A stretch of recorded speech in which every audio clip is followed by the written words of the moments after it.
Hello everyone, very good evening to all of you. So আজি আমি discussion কৰিম আমাৰ Advait IAS একাডেমি যিখিনি আমি মক টেষ্ট কৰি আছো সেই মক টেষ্টখিনি আপোনালোকৰ লগত ডিসকাশন কৰিম। আজি পাৰ্ট 1 আমি ডিসকাশন কৰিম। সো ইয়াতে আমি 50টা কোৱেশ্চন ডিসকাশন কৰিম আজি। সো 50টা কোৱেশ্চন আমি ডিসকাশন কৰিম, বন্দিত স্যাৰ ডিসকাশন কৰিব, সংগীতা আমি ডিসকাশন কৰিব। So first 15 question will be discussed by Sangeeta ma'am, then next 20 question will be discussed by me and last 15 question will be discussed by Bandit sir. আৰু মই ভাবো যে এই সেশনটো আপোনালোকক ইম্পৰ্টেন্ট টপিকস বোৰ বিচাৰি উলোৱাত সহায় কৰিব। ওকে, সো ইয়াতে আমি কম্প্ৰিহেনসিভলি আমি যিখিনি মক টেষ্ট এডভাইটত কৰিছো গুটেইখিনি আপোনালোকৰ কাৰণে লৈ আহিছো উইথ এক্সপ্লেনেশ্যন আমি ডিসকাস কৰিম আৰু ডেফিনেটলি এই সেশনটো আপোনালোকক হেল্প কৰিব। Okay, thank you everyone, do join the class. Okay, thank you. Please.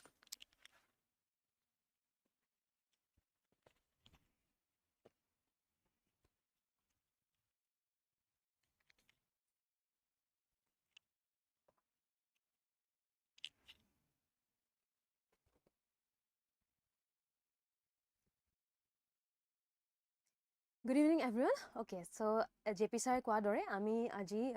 50টা questions আমাৰ Advait IAS Academy এটা mock tester আমি লৈ আহিছো। আমি questions খিনি ডিসকাস কৰিম আপোনালোকৰ exam perspective পৰা খুব important, it will be helpful। যিবোৰ current affairs ৰ টপিক আছে বা যিবোৰ টপিকস আমি এক্সামৰ কাৰণে পঢ়িব লাগে সেই টপিকস বোৰ মোস্টলি কভাৰ কৰা হৈছে। গতিকে যেতিয়া আমি question এটা ডিসকাস কৰিম আপোনালোকে ট্ৰাই কৰিব নিজে আনসাৰটো কৰিব কাৰণে আমাৰ কমেন্ট সেকশনত আনসাৰটো জনাব। অকমান পজ লম বা যোনে এতিয়া লাইভ সেশন চোৱা নাই আপোনালোকে যদি পিছত এইটো সেশন চাইছে তেনেহলে কোৱেশ্চনটো যেতিয়া আমি পঢ়িম কোৱেশ্চনটো উলোৱা সময়ত এটা এবাৰ পজ কৰি লব, পজ কৰি নিজে আনসাৰটো কৰিব ট্ৰাই কৰিব, দেন কাৰেক্ট আনসাৰটো চাই নিজকে আপোনালোকে এনালাইজ কৰিব পাৰিব যে কোনটো পাৰ্ট আপোনালোকৰ ষ্ট্ৰং হয়, কোনটো পাৰ্ট আপোনালোকে কৰিব পাৰিছে। ওকে, সো আমি স্টাৰ্ট কৰো, let's begin.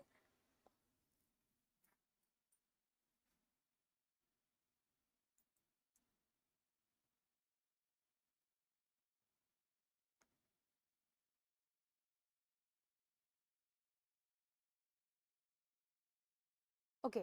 I hope it is visible. দেখা পাইছে নে? যোনে যোনে লাইভ চাই আছে কাইন্ডলি কমেন্ট কৰি জনাব যে ভিজিবল হয় নে?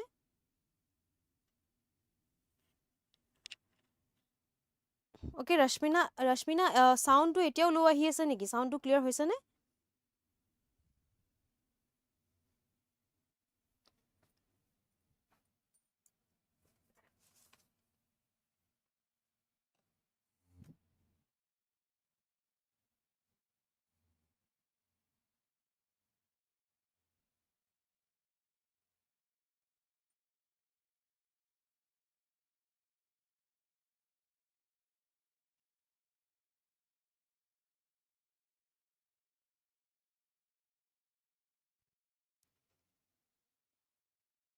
ওকে,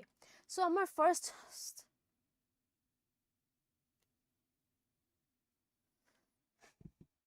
ওকে ঠিক আছে, আমি আসামিজৰ প্ৰফাইলটো মই দেখাই আছো, এবাৰ আমি এইটো চাই লওঁ। ফাৰ্স্ট আমাৰ কুৱেশ্যনটো মেটচ কৰিব দিছে, দুখন লিষ্ট দিয়া আছে, ৰাইট? দুখন লিষ্ট দিয়া আছে, এই লিষ্ট দুটাত আমি মেটচ কৰিব লাগে। লিষ্ট 1ত ফিস্কেল যিটো কনসেপ্ট বা ফিস্কেল যিটো টাৰ্গেট সেইটো মেনশন কৰা হৈছে, আৰু লিষ্ট 2ত যিটো ভ্যালু বা যিটো প্ৰভিজন আমাৰ ইউনিয়ন বাজেটৰ সেইটো বস্তু দিয়া হৈছে। এই দুখন লিষ্টে আমি মেটচ কৰিব লাগে যে কোনগিটা কোনটো পাৰ্টৰ লগত মেটচ কৰে। ওকে, সো আমাৰ চাৰিটা ইয়াতে দিয়া আছে লিষ্ট 1ত। ফাৰ্স্ট হৈছে budgeted fiscal deficit, then central government outstanding debt, তাৰপিছত long term outstanding liabilities target, আৰু তাৰপিছত আছে budgeted revenue deficit. Okay, so দুইখন তালিকা কেইখন মই অসমীয়াত দেখাই দিছো, আপোনালোকে এবাৰ পঢ়ি লওক। ঠিক আছে, পঢ়ি লৈ ট্ৰাই কৰক কোনটো কিহৰ লগত মেটচ কৰে, দেন আমি ডিসকাস কৰিম। মই জাস্ট এটা সৰু পজ লৈছো যাতে আপোনালোকৰ পঢ়িবৰ কাৰণে সুবিধা হয়।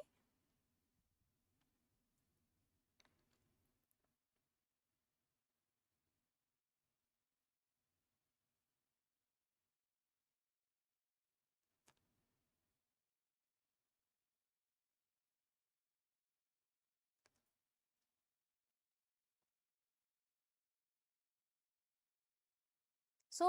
যেটো আমাৰ ফিস্কেল ডেফিসিট কি হয় ফিস্কেল ডেফিসিট কেতিয়া আমি কেতিয়া কম যে ফিস্কেল ডেফিসিটৰ ভ্যালুটো কি হয় মানে কি বুঝো আমি ফিস্কেল ডেফিসিট বুলি কলে আই হোপ আপোনালোকে যেহেতু এবাৰ প্ৰিলিমছ দিব গৈ আছে বেসিক যিখিনি ইকোনমিৰ কনসেপ্ট ডেফিনেটলি পঢ়িছে আৰু এই বস্তুখিনি খুব ইম্পৰ্টেন্ট আমাৰ ইউনিয়ন বাজেটত যিখিনি প্ৰভিজনছ আছে ৰাইট ইম্পৰ্টেন্ট ইকোনমিক যিখিনি টাৰ্মছ আছে ওকে দেন আমাৰ ইকোনমিক সাৰ্ভে অফ ইণ্ডিয়াৰ যিখিনি আমাৰ থাকে কনসেপ্টছ সেইখিনি বা ইকোনমিক সাৰ্ভে কি কৈছে okay 2025-26 or economic survey ki korise then union budget 2026-2027 or amar provisions ki ase so ekhini ami jana to khub necessary aru economics definitely khub important hoy ei part khini ami jana to khub necessary and I hope jihetu apnaloke exam dibo goi ase etia lage itimodhe concept khini clear hoise boli moi asha korisu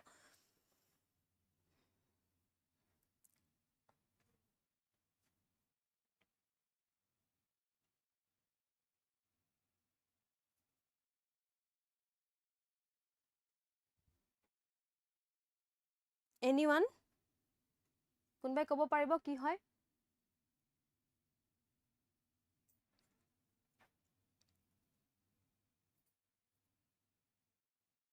so fiscal deficit to ki hoy jetia amar governmentor jitu total jitu expenditure right jitu amar governmentor jitu total expenditure hetu jetia amar total revenue ke bahi jay tetia ami fiscal deficit boli kau okay suppose amar government obviously ki hoy revenue generate কৰে right আমাৰ যিবোৰ revenue government ওচৰত আহে এটা ধৰি লওঁ আমি এটো বছৰৰ যিটো আমাৰ expenditure আছে হে expenditure টো revenue কে যদি বেছি হৈছে তেতিয়া আমি তেতিয়া এটো কি হয় fiscal তাক আমি fiscal deficit বুলি কওঁ fiscal deficit is when the total expenditure exceeds the total revenue right okay so this is very important কিমান আমাৰ target government এ ৰাখে হে particular target khiniu ami janato necessary because this is very important kunbai answer to kobo paribo na june june sai ase life anyone wrong hobo pare kotha nai but at least try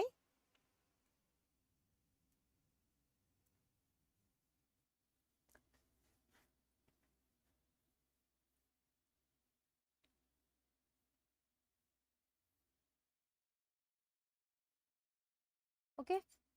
so budgeted fiscal deficit that means amar total jitu amar expenditure it is greater than the total revenue right hetu kiman hetu hudise then central government outstanding debt amar central government or jikhini outstanding debt ase kiman percentage of gdp gross domestic product jitu hoy total ki hoy gdp ki hoy I think hokolwe janu total goods and services flowing in the country at a particular financial year right so hetu kiman hoy hudise amar central government outstanding debt kiman ase hudise then long term outstanding liabilities target mane long term or jikhini government or liabilities ase he liabilities or target to government e kiman fix korise hetu percentage to hudise ar logote jitu amar budgeted jitu revenue deficit okay hetu gdp er kiman percentage hetu hudise so ami eta bostu gom paiso je jitu amar dia ase amak gute geta bostu kihot hudise in terms of gdp gotike ami gross domestic product to jana khube necessary aru in terms of gdp ami jikhini amar target ami hekhini ki koribo lagibo ami sabo lagibo aru ei term gita ami obviously a percentage khini ami monot rakhibo lagibo okay okay kunbai koise a kunbai koise b okay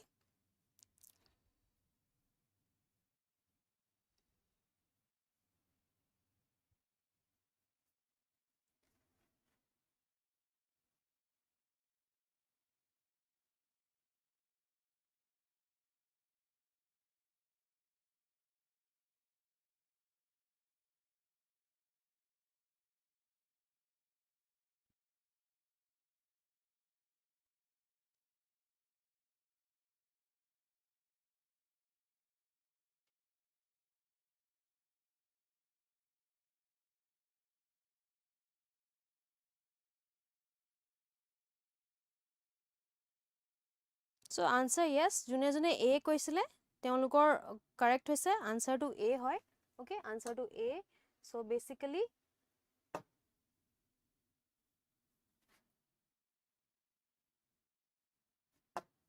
a so budgeted jitu amar fiscal deficit hetu ki hoise it is what 4.3% of gdp okay এটো মনত ৰাখিলে হ'ল যে আমাৰ যেটো fiscal deficit হেতু 4.3% of GDP right then central গভৰ্নমেন্টৰ যোনটো আমাৰ আউটস্টেন্ডিং যেটো আমাৰ লায়াবিলিটিজ ডেট হেতু কিমান এস্টিমেট ৰাখিছে হেতু it's around 55.6% of GDP, right? Then, যেটো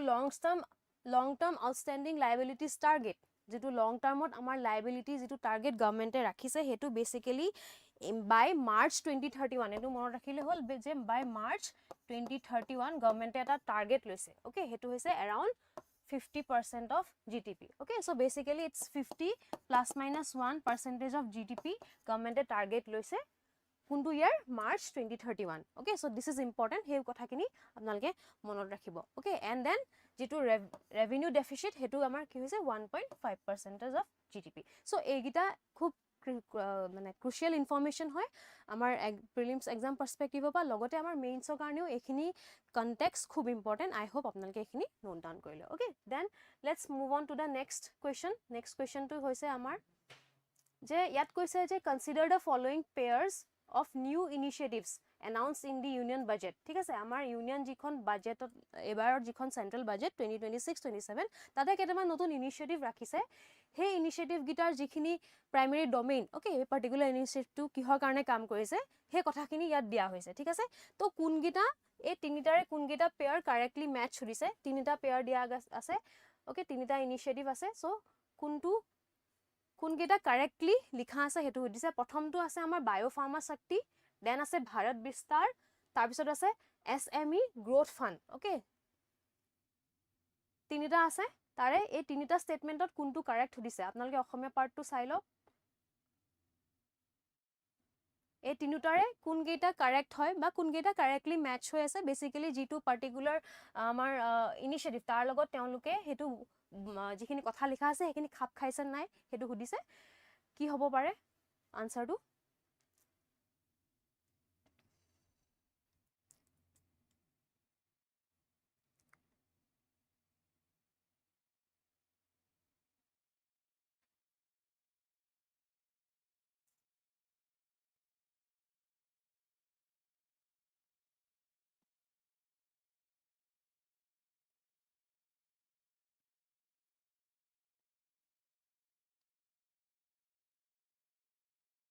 পঢ়িছে সকলোৱে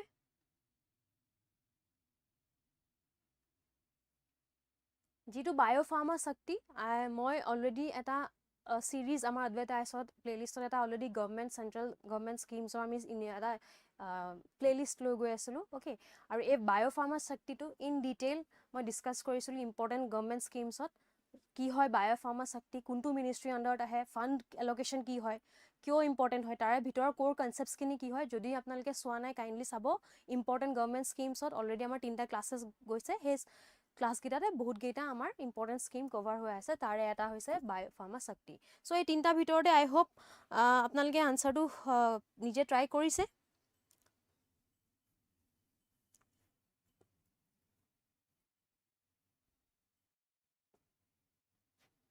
সো কি হয় বায়োফাৰ্মা শক্তি ইয়াত কৈছে it's a dedicated ecosystem for domestic production of biologics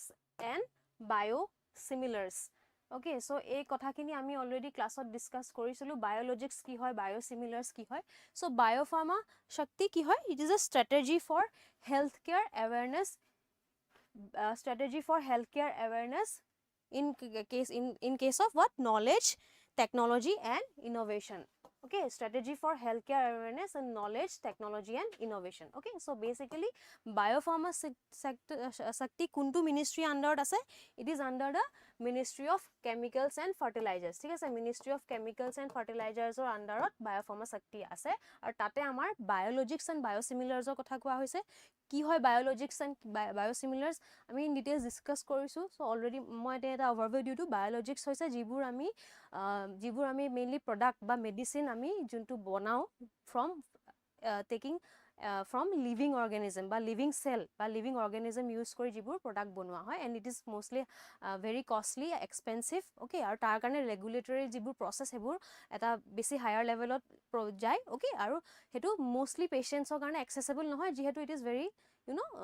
expensive, right? But biosimilars are, these are the same versions of biologics, tare similar version hoy, but etu ki hoy, less expensive and mostly accessible to all, right? Mostly accessible to many people. Okay, so here duta difference ase biologics and biosimilars. And yes, first statement to correct, it is a dedicated ecosystem. Okay, yate I think around 10,000 crore fund data provide korisile, right? So ekhini details apnaloke ebar bhalke sai labo. Then what is Bharat Vistar?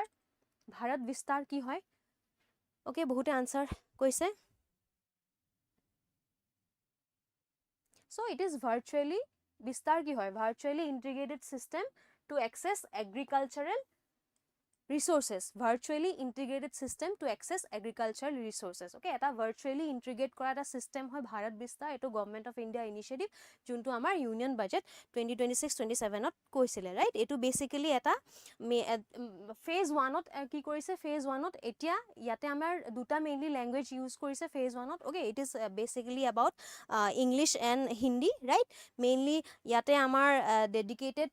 eta app ase, right? Then dedicated AI tool, dedicated eta web portal dia hoise, right? So agricultural jikhini information, agricultural jikhini resources hetu access koribo karone government e Bharat Vistar jitu provision hetu anise, right? So magical etia jodi presently saw phase 1 ot around 10 major central sector schemes yate inclusively humai ase, janeke Pradhan Mantri Kisan jikhini schemes ase, right? Kisan related jikhini schemes janeke KCC, okay, KCC ase. Okay, so henuka dhornor ba Pradhan Mantri Fasal Bima Yojana, PM Kisan, his central around 10 ta central sector schemes include korise aru phase 1 to implement hoise in two language, that is Hindi and English. Then next phase ot aru 4-5 ta language at incorporate koribo. Okay, so that is Bharat Vistar. Aru hoy second statement to correct, it is an AI tool designed to provide customized ki agricultural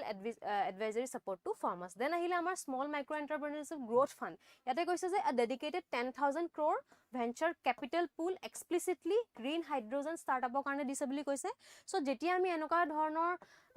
term dekhim eta jitu amar normal logic weight jitu ami koribo paru solve, hetu hoise je explicitly বুলি mention কৰিছে, মানে অকল green hydrogen startup কাৰণে হে দিছে বুলি কৈছে, but এটো নহয়, it is explicitly অকল green hydrogen startup কাৰণে provide কৰা হোৱা নাই. So তাৰ পৰা আমি গম পাওঁ যে this is the third statement is wrong. Okay, so basically amar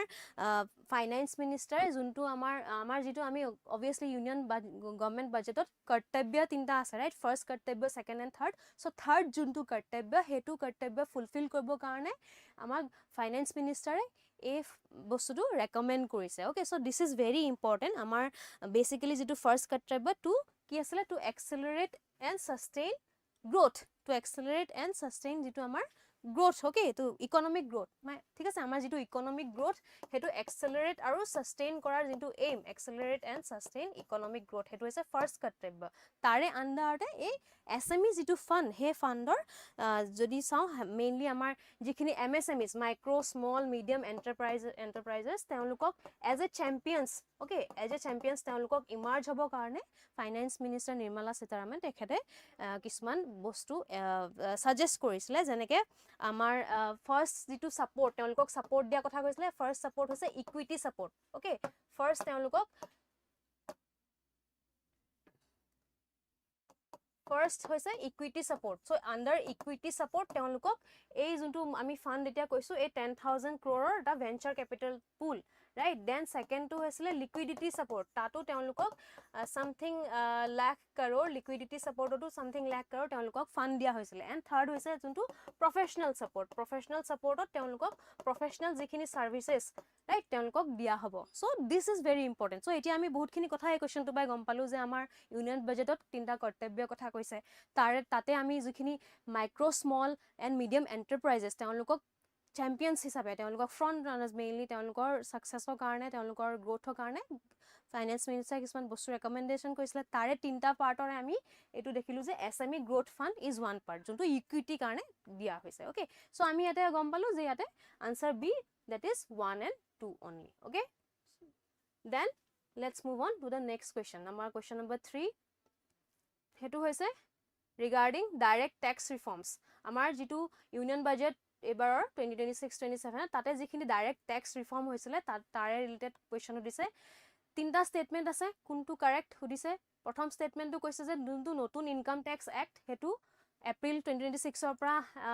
ইফেক্টত আহিছে ৰাইট দেন আমাৰ টেক্স কালেক্টেড এট সোৰ্সৰ কথা কৈছে যে যিটো আমাৰ টেক্স কালেক্টেড এট সোৰ্স আছে লিবাৰেলাইজ যোনটো ৰেমিটান্স স্কিম হেতু মেডিকেল আৰু এডুকেশ্যন পাৰপজৰ কাৰণে যিটো হয় হেতু কমপ্লিটলি ৱেভড অফ নাইকিয়া কৰি দিছে বুলি কৈছে এণ্ড থাৰ্ড ষ্টেটমেণ্টত কৈছে যিখিনি কৰ্পৰেট শ্বেয়াৰ বাইবেক্স আছে they are proposed to be taxed as capital gains okay so অসমীয়া যিখিনি আছে সেইখিনি আমি মেনশন কৰি দিছো কোন কেইটা ষ্টেটমেন্ট কাৰেক্ট হেতু সুধিছে এনিওয়ান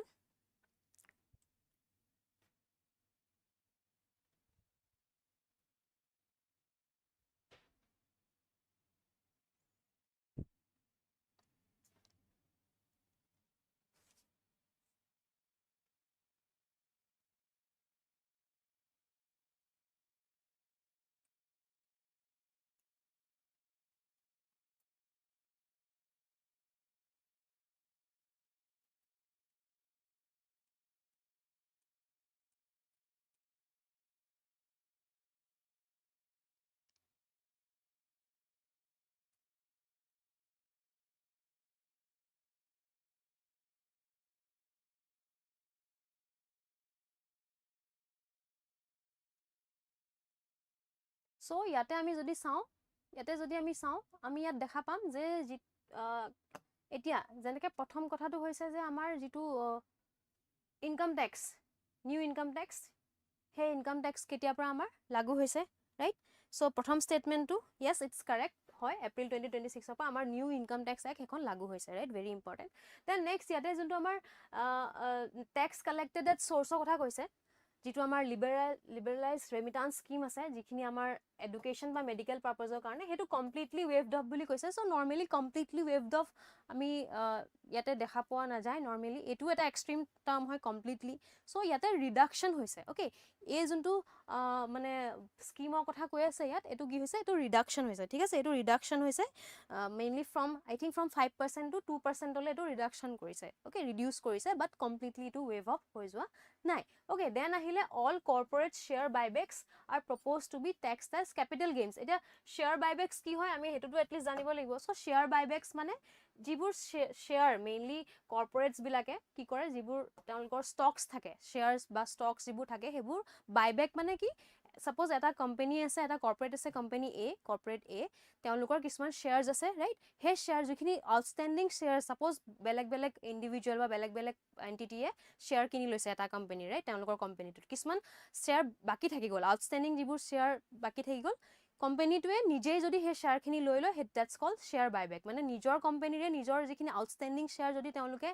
কিনি লয় নিজে হেতু শেয়াৰ বাইবেক বুলি কয় আৰু তাৰ ফলত কি হয় আলটিমেটলি তেওঁলোকৰ যাতে কোম্পানীটো কি হয় লছ নহয় কোম্পানীটো প্ৰফিট হয় হেতু কাৰণে তেওঁলোকে শেয়াৰ বাইবেক কৰি লয় ওকে শেয়াৰ বাইবেক কৰি লয় কৰ্পৰেট বিলাকে ওকে এতিয়া সেই বস্তুখিনি ক্যাপিটাল গেইন হিচাপে ট্যাক্স কৰা কথা যে all corporate share buybacks are proposed to be taxed as capital gains with additional buyback tax levied on the promoter etia he jodi eta company nijor share e jodi kini loi nije tete hole hetu as a capital okay as a capital consider koribo aru tate tax lagu hobo boli yate koa hoise right so yate ami ki dekha paisu kuntu ki hobo eta answer tu mainly ami jodi sa yate bhalke apnalage pohibo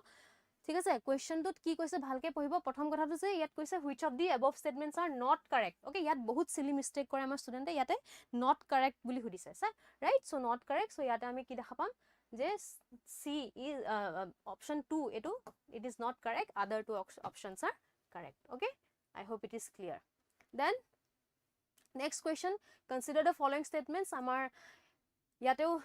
union বাজেটৰ related কোৱেশ্চনে আছে প্ৰথম ষ্টেটমেন্টত কৈছে যে যেটো আমাৰ union budget তাতে real GDP growth rate 10% হিচাপে growth rate আছে বুলি কৈছে আপকামিং যেটো ফিস্কেল ইয়াৰ তাৰ পিছত কৈছে যে nominal GDP A it reflects changes in both physical output aru price level kintu real gdp e inflation or karone inflation adjusted hoy boli koise right tar pisot next statement tu koise je gdp deflator jitu ase economy hetu jodi increase hoy tene hole nominal gdp amar real জিডিপিতকে বেছি increase হ'ব বুলি কৈছে কোনকেইটা statement correct অসমীয়া যিখিনি statement সেইখিনি আপোনালোকে চাই লওক আৰু কোনটো আনচাৰ হয় কাৰেক্ট আনচাৰ লেট আছ নো অ'কে এতিয়া এই টাৰ্মখিনি আপোনালোকে দেখিছে যিহেতু খুব ইম্পৰ্টেণ্ট নমিনেল জিডিপি কি হয় জিডিপি ডিফ্লেটাৰ কি হয় ৰিয়েল জিডিপি কি হয় এই বেচিক ডিফাৰেঞ্চখিনি আমাৰ কাৰণে খুব ইম্পৰ্টেণ্ট হয় আমি ফ্ৰম এক্সাম পাৰ্চপেক্টিভ এইখিনি জনাটো খুব নেচেচাৰী এণ্ড আই হোপ আপোনালোকে অলৰেডি এইখিনি বস্তু পঢ়িছে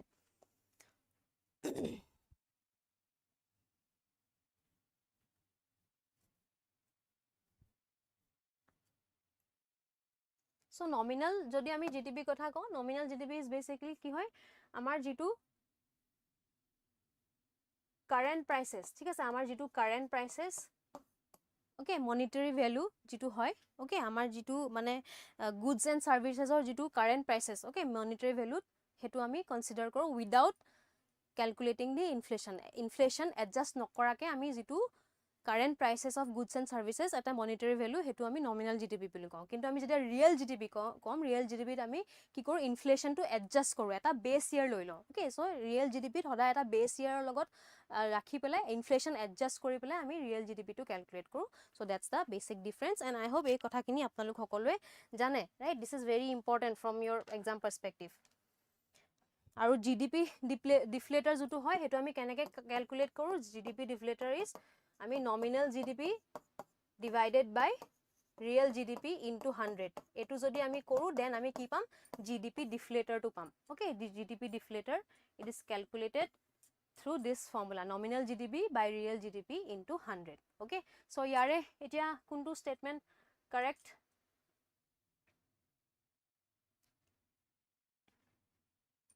anyone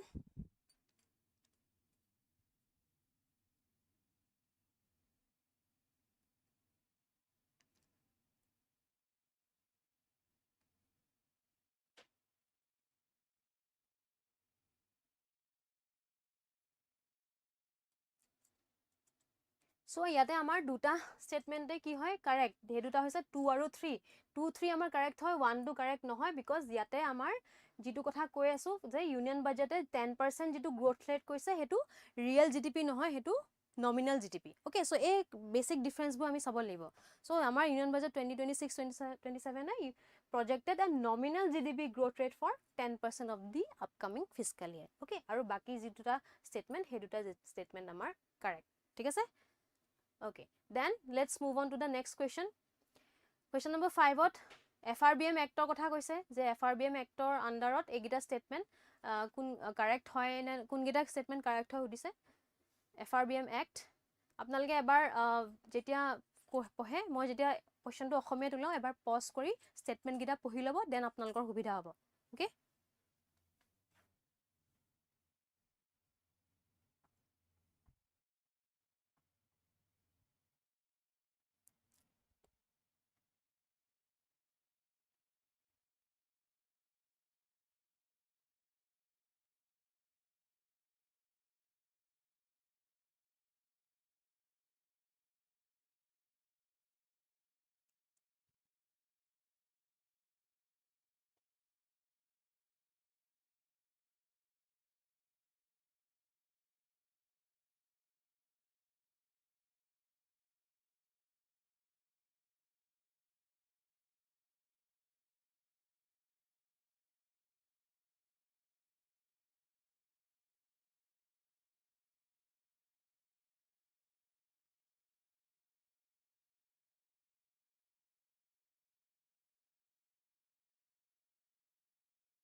কি হবো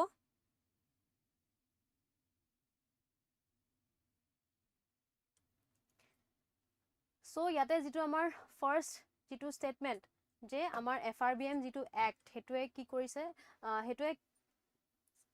it makes mandatory for central government to lay the macroeconomic framework statement before both the houses amar basically parliament or jiduta houses lok sabha and rajya sabha tate amar je ei macroeconomic jitu framework okay statement framework hetu je amar parliament or present koribo lagibo hetu kotha koise aru এই statement to correct hoy because under jitu amar section 3 eto important hoy section 3 of FRBM act yate ami এই বস্তুটো ম্যান্ডেটৰি বুলি ইয়াত লিখা আছে okay section 3 of FRBM Act okay then next question next statement the act permits the central government to exceed the fiscal deficit target on grounds of national security war calamity and severe collapse in agriculture মানে যেতিয়া extreme কিবা condition আহিব যেনেকে war হৈছে then আমাৰ agriculture কিবা বিশেষ বহুত problem আহিছে right national security কাৰণে কিবা issue আছে হেনকা ক্ষেত্ৰত আমাৰ সেন্ট্ৰেল গভৰ্নমেন্টে যেটো ফিস্কেল ডেফিসিট টাৰ্গেট থাকে হেতু আমাৰ এক্সিড কৰিব পাৰিব এটা ফিস্কেল ডেফিসিট যেটো টাৰ্গেট গভৰ্নমেন্টে দিয়ে হে টাৰ্গেটটো বহাব পাৰিব বুলি কৈছে yes this is a correct statement then union budget যেটো আমাৰ ফিস্কেল ডেফিসিট হেতু it targets a fiscal deficit of 4.3% continuing a path of fiscal consolidation from previous fiscal year comparison on ami 4.3% of fiscal deficit target rakhisu boli yate amar government e koise and ami dekha according to amar FRBM Act by union budget or under a gute tinta statement e correct okay so it's the option D is the correct answer right then let's move on to the next question ot amar economic survey kotha koi ase so bahut important hoy economic survey eta middle income trap jitu ase he middle income trap avoidance strategy mane middle income trap or kotha jodi ami sao etu mainly ki hoy it requires eta structural ami shift bicharu okay middle income track or eta structural ami shift bicharu junto ami input driven growth or pra basically যেটো ইনপুটৰ কাৰণে growth হয় input driven growth to productivity led growth okay input driven growth to productivity led growth ঠিক আছে so এটা shift লাগে okay so input driven growth to productivity driven growth মানে আমাৰ যেটো growth হেতু input base ততকে বেছি input base হোৱাতকে আমি productivity ওপৰত হোৱাটো বিচাৰো হেতু shift আমাৰ লাগে right so আমি basically আমাৰ input driven বুলি কলে আমি কি বুজাও টোটাল আমাৰ যেটো টোটাল ক্যাপিটাল হেতু মানে ইনক্ৰিজ কৰা কথা কও আমি লেবাৰ ইনক্ৰিজ কৰা কথা কও ওকে ইনপুট ড্রিভেন মানে increasing the capital increasing the labour okay whereas যদি আমি প্রোডাক্টিভিটি ড্রিভেন যদি কও আমাৰ টোটাল যেটো প্ৰোডাক্টিভিটি হেতু কথা কও সো এই শিফটটো কথা আমাৰ কোৱা যায় in reference to middle income trap right so এতিয়া এই কনটেক্সটত কোনগিটা স্টেটমেন্ট আমাৰ কাৰেক্ট হেতু খুদিছে ফাৰ্স্ট স্টেটমেন্টত আমাৰ কৈছে যে ওকে মই অসমীয়াটো এবাৰ দেখাই লৈছো আপোনালোকৰ সুবিধা হ'বলে ওকে স্টেটমেন্ট গিটা অসমীয়াত দেখাই দিছো আপোনালোকৰ যাতে সুবিধা হয় অকমান আপোনালোকে কথাখিনি নিজে অসমীয়া মিডিয়ামৰ যোনগিজন আছে আপোনালোকে বুজিবৰ কাৰণে এবাৰ পজ কৰি স্টেটমেন্ট গিটা পঢ়িলো দেন আনসাৰ কৰিবলৈ আপোনালোকৰ সুবিধা হ'ব ওকে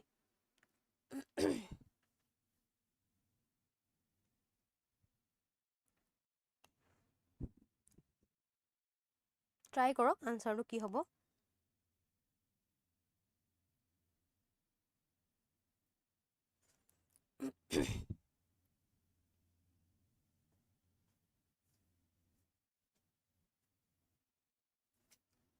so ইয়াৰে আমি যদি চাও ফার্স্ট স্টেটমেন্টত আছে যে enhancing total factor productivity through deep tier regulatory declogging so regulatory declogging মানে জিবুৰ আমাৰ basically bureaucratic delays হয় বা যিখিনি basic bottom up approach কথা যদি আমি কওঁ ৰাইট আমি যেটো bottom up approach টো কথা কওঁ হেতু আমি declogging বুলি কোৱা হৈছে আমাৰ জিবুৰ মানে mainly bureaucratic delays নিচিনা বস্তু যাতে নহয় হেতুকে আমি হেতু declogging ৰ আন্ডাৰত আহে ৰাইট সো ইয়াতে হেতু স্টেটমেন্ট কৈছে যে আমি টোটাল ফ্যাক্টৰ প্ৰডাক্টিভিটি টু ডিক্লগিং কৰি আমি কি কৰিম বহাব পাৰিম মানে আমি জিবুৰ বটম আপ এপ্ৰোচ বুলি যোনটো কওঁ হে বস্তুটো ইনপুটটো আমি দিব পাৰো ৰাইট মানে আমাৰ ডিলেজ বিলাক কমপ্লায়েন্স যিখিনি বেছি কমপ্লেক্সিটিজ যিখিনি থাকে হেবু অটৰুৱা কথা ইয়াতে আমি কৈছো right then accelerating domestic value addition in high tech manufacturing specifically electronics and semiconductor assembly yes this is also correct both the statements are correct 1 and 2 because আমি দেখা পাইছো যে ইন্ডিয়াত এনিও আমি semiconductor বা electronics or promotion ৰ কাৰণে আমি manufacturing sector to development ৰ কাৰণে গভৰ্নমেন্টে বহুতখিনি ইনিশিয়েটিভ লৈছে this is correct third to কৈছে যে disincentivizing service sector formalization so service sector যোনটো formalization কৰা হয় হেতু disincentivize কৰা কথা কৈছে হেতু I don't think this is a good statement right হেতু আমি স্টেটমেন্টটো পঢ়িলে আমি গম পাও যে ডেফিনেটলি আমি কেতিয়াও মানে দিছ সাৰ্ভিস সেক্টৰ ফৰ্মেলাইজেশ্যনৰ বাহিৰত বা মানে এগেইনষ্টত আমি কেতিয়াও কথা ক'ব নোৱাৰোঁ বিকজ আমাৰ ইণ্ডিয়াত যদি আমি চাওঁ service sector contributes to the economy as a whole বহুতখিনি কণ্ট্ৰিবিউট কৰে ৰাইট আমি ৰাদাৰ দেন ইনফৰ্মেলাইজেশ্যন আমি গভৰ্ণমেণ্টে কি কয় ফৰ্মেলাইজেশ্যনৰ কথা কয় right so' this is basically a incorrect statement right and আমাৰ যোনটো ফ'ৰ্থ ষ্টেটমেণ্ট সেইটো হৈছে aggressive integration of artificial intelligence and digital public infrastructure to reduce transactional friction yes আমি এতিয়া এনেও আমি AI যিটো ইনপুট বা ডিজিটেল পাব্লিক ইনফ্ৰাষ্ট্ৰাকচাৰ গভৰ্ণমেণ্টে বহুতখিনি ইনিচিয়েটিভ লৈ আছে আৰু সেইখিনি কথা বাৰে বাৰে আমাৰ গভৰ্ণমেণ্টে কৈ থাকে right so' 4 is correct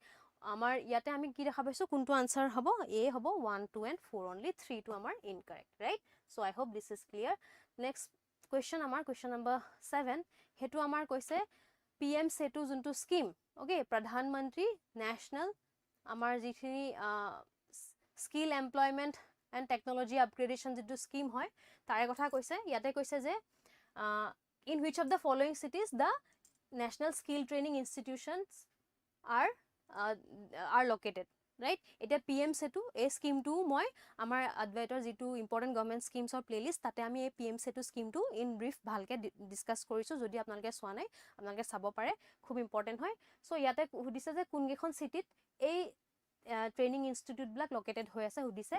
correct আনচাৰটো আপোনালোকে চাব কি হয় ক'ব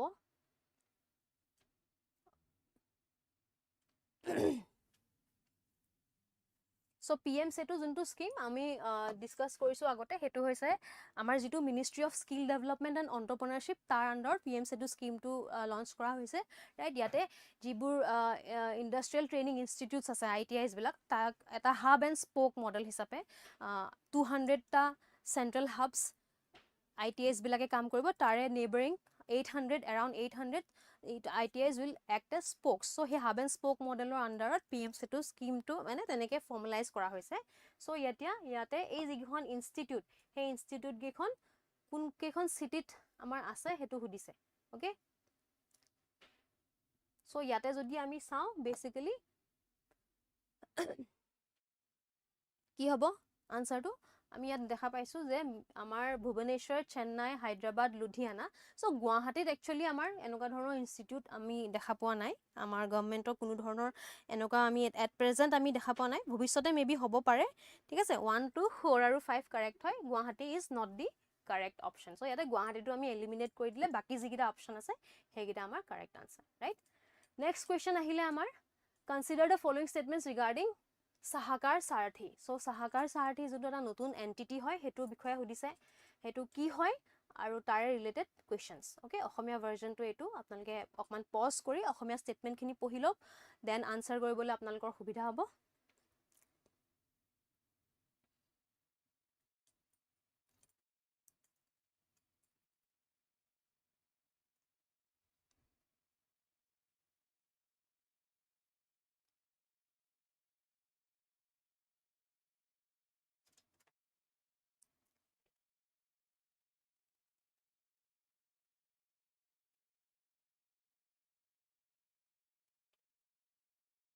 অ'কে চ' ইয়াৰে আমি যদি চাওঁ প্ৰথম ষ্টেটমেণ্টত কৈছে Sahakar Sarathi it has been set up as a shared service entity to provide modern digital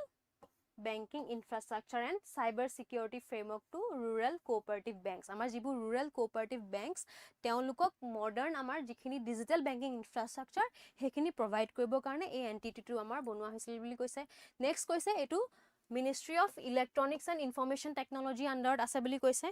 okay এইটো কৈছে ministry of information technology and ইলেক্ট্ৰনিক্সৰ আণ্ডাৰত but this is not correct এইটো বেচিকেলি মিনিষ্ট্ৰী অফ যিটো আমাৰ কোঅপাৰেশ্যন অ'কে এইটো মিনিষ্ট্ৰী অফ কোঅপাৰেশ্যনৰ আণ্ডাৰত আহে আৰু এইটো মানে মেইনলি RBI এপ্ৰুভ কৰাৰ পিছত এইটো এণ্টিটিটো আমাৰ গঠন কৰা হৈছিলে চ' ইট ইজ ছেকেণ্ড ষ্টেটমেণ্টটো ৰং হয় এইটো ইলেক্ট্ৰনিক্স এণ্ড ইনফৰ্মেশ্যন টেকনলজি নহয় এইটো মিনিষ্ট্ৰী অফ কোঅপাৰেশ্যন ঠিক আছে এইটো বহুত ইম্পৰ্টেণ্ট হয় ৰাইট আৰু থাৰ্ড পইণ্টটো কাৰেক্ট হয় বিকজ ইয়াতে যিটো ইকুইটি শ্বেয়াৰ হোল্ডিং আছে সেইটো আমাৰ কি হৈছে it is divided between NABARD NCDC and rural cooperative banks এই তিনিওটা এণ্টিটিয়ে ইয়াৰে এই সাহাকাৰ সাৰথী যিখিনি ফাণ্ডছ বা শ্বেয়াৰ্ছ ইকুৱেলি তেওঁলোকে ভাগ কৰি লৈছে 33.33% কে তিনিটাৰে সমানে শ্বেয়াৰ আছে okay so this is important আৰু কি কোনগিটা আছে NABARD NCDC and rural cooperative banks okay NCDC আমাৰ যেটো নেশনাল কোঅপাৰেটিভ ডেভেলপমেন্ট কৰ্পোৰেচন ঠিক আছে okay I hope this is correct so second to আমাৰ কি হয় কোনটো স্টেটমেন্ট হ'ব correct B 1 and 3 only because second statement to yate amar correct etu Ministry of Cooperation under ahe okay then next ahile amar National Mission on National Mission on Natural Farming National Mission on Natural Farming under ketaban statement dia ase aru he statement gita kun gita amar shuddho hudise অসমীয়া যিটো version আপোনালোকে এবাৰ পঢ়িলক আপোনালোকৰ কাৰণে সুবিধা হ'ব pause কৰি লওক আপোনালোকে পঢ়িব পাৰিব আৰু আই হোপ আপোনালোকে আনসাৰ্স বোৰ দি আছে কেজন মানে দি আছে বাকি কেজনেও ট্ৰাই কৰক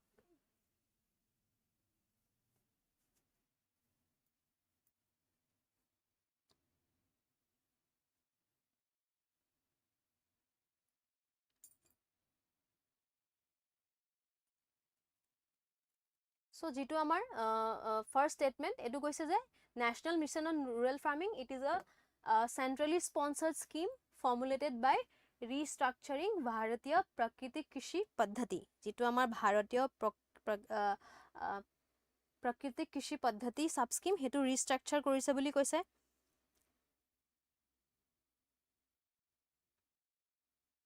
ঠিক আছে so this is correct because why এটো এটা সেন্ট্ৰালি স্পন্সৰ্ড স্কিমে হয় আৰু আই হোপ আপোনালোকে সকলোৱে জানে যে সেন্ট্ৰাল সেক্টৰ স্কিম বা সেন্ট্ৰালি স্পন্সৰ্ড স্কিমৰ ডিফাৰেন্স কি হয় যদি সেন্ট্ৰাল সেক্টৰ স্কিম কো that means it is 100% funded by central government okay union গভৰ্নমেন্টে 100% ফান্ড কৰে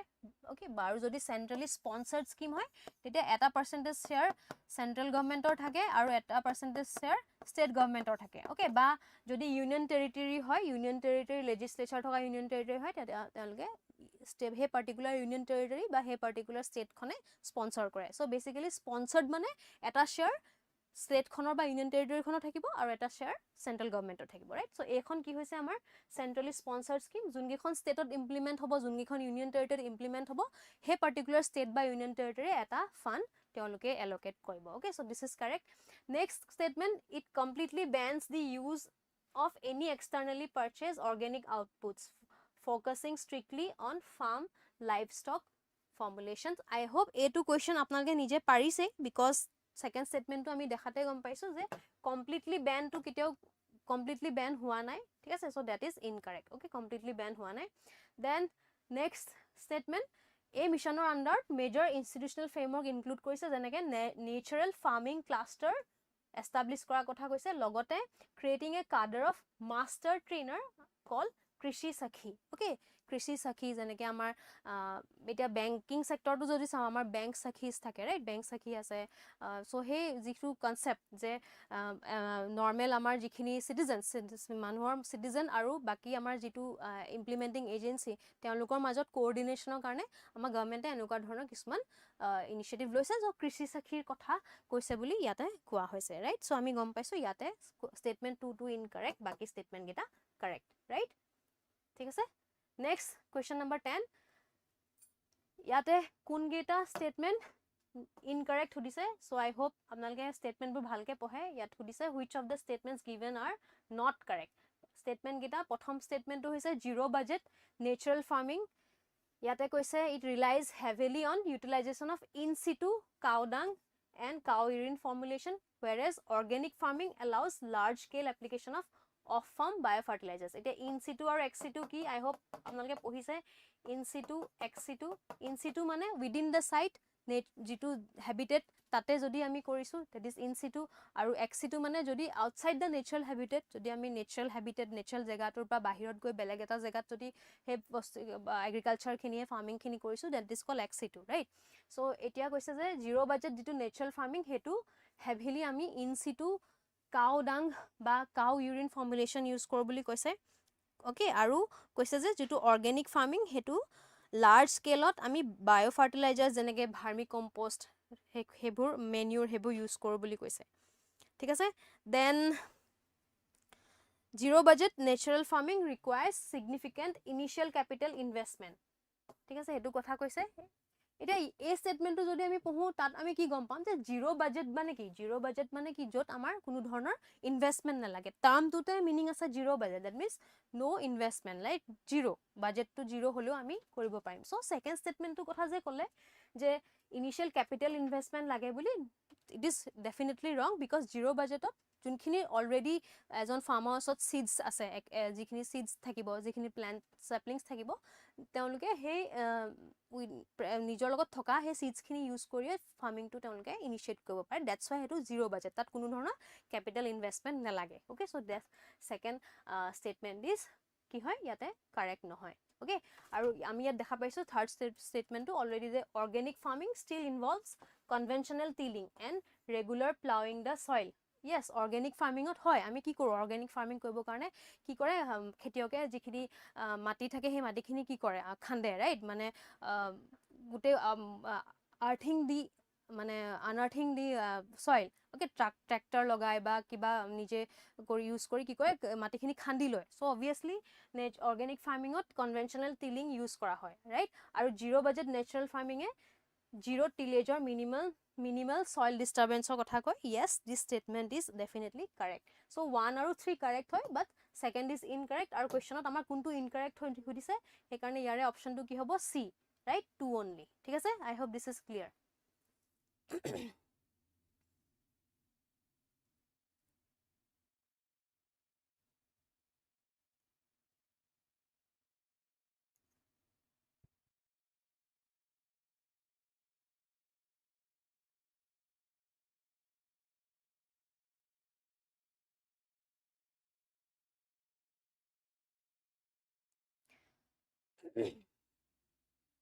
next question consider the following government schemes yate tinta government scheme dia ase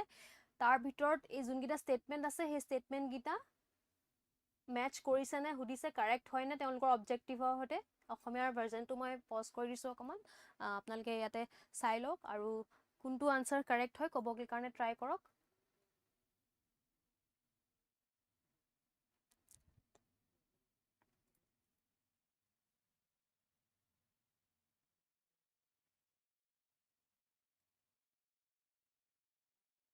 so ইয়াতে যোনটো প্ৰথম যেটো হয় হেতু হৈছে পৰম্পৰাগত কৃষি বিকাশ যোজনা ইয়াতে কৈছে যে এই স্কিমটোৱে cluster based organic farming promote কৰে বুলি কৈছে right with participatory guarantee certification cluster based organic farming promote kore boli koise then PM-PRANAM a scheme to ami last important government schemes or jitu class loisilo tat koisilo PM-PRANAM to hoise amar jitu Ministry of Chemicals and Fertilizers or under aha scheme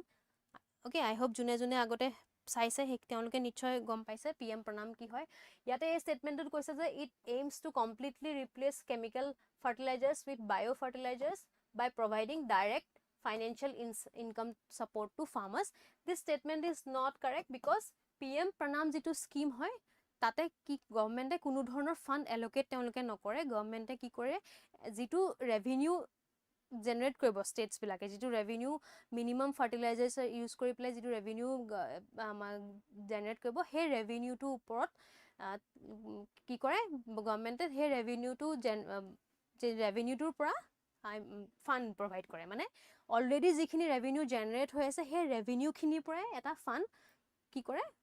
states বিলাকক union territories বিলাকক government e provide কৰে separately কোনো ধৰণৰ budget allocate কৰা নাযায় already revenue generation পৰা collect কৰি পেলাই state বিলাকক subsidy দিয়ে বা 50% normally subsidy provide কৰা যায় right আৰু ইয়াতে কোনো direct financial income support নিদিয়ে so this is a important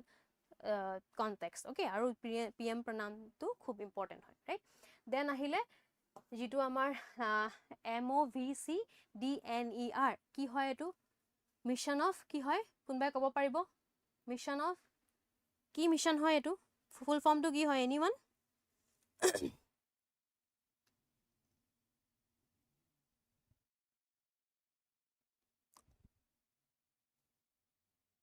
এটো ইম্পৰ্টেন্ট হয় আমাৰ নৰ্থ ইস্টৰ পাৰ্সপেক্টিভটো ইম্পৰ্টেন্ট হয় বিকজ নিউজত থাকে আপোনালগে PM যেটো প্ৰণাম তাৰো এটো ফুল ফৰ্ম টু কমেন্ট সেকশনত জনাব ট্ৰাই কৰক আৰু MOVCDNER তাৰ ফুল ফৰ্ম টু কি হয় কমেন্ট সেকশনত জনাব ট্ৰাই কৰক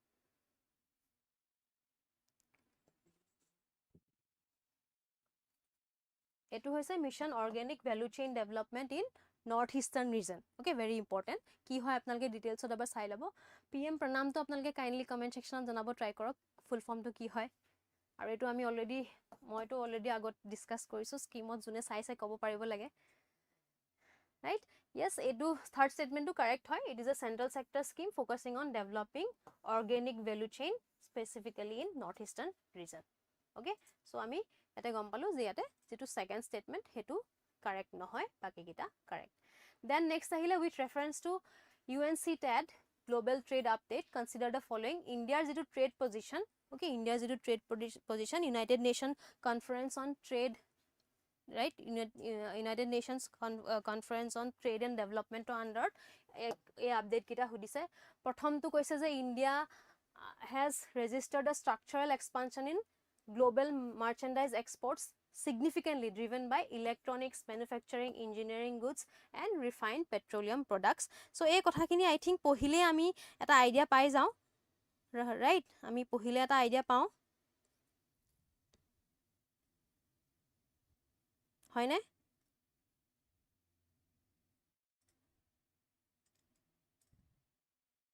কি হয় আনসারটো জুনে জুনে চাই আছে অকমান কব ট্রাই কৰক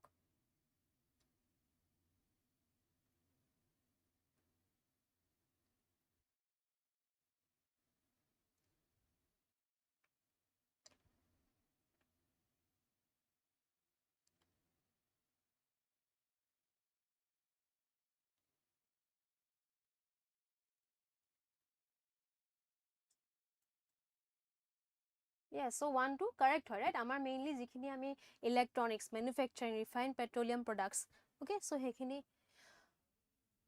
yes good azone koise PM pranam full form program for restoration awareness generation nourishment and amelioration of mother earth good yes etu statement yet correct hoy right next statement to je despite jikhini amar global geoeconomic fragmentation dekha pai aso jikhini issues ami global level ot dekha pai aso amar instability right war hoy ase war crisis hoy ase trade hormuzot issues then US or jikhini tax dia goise impose hoise so gute image geoeconomic fragmentation dekha pisotu amar India ki dekha paisu we have resilience in service exports primarily backed by global capability center and IT enabled services etu correct hoy GCC very important ki hoy GCC global capability center anyone mainly amar GCCs bilak hoise jebur amar full offshore jibur unit offshore jibur mane amar fully owned mane offshore unit by MNC jibur MNCs ase junbu hebur MNC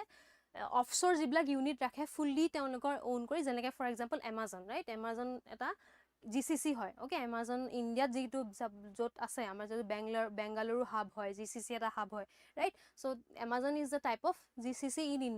India teonlokor eta fully owned offshore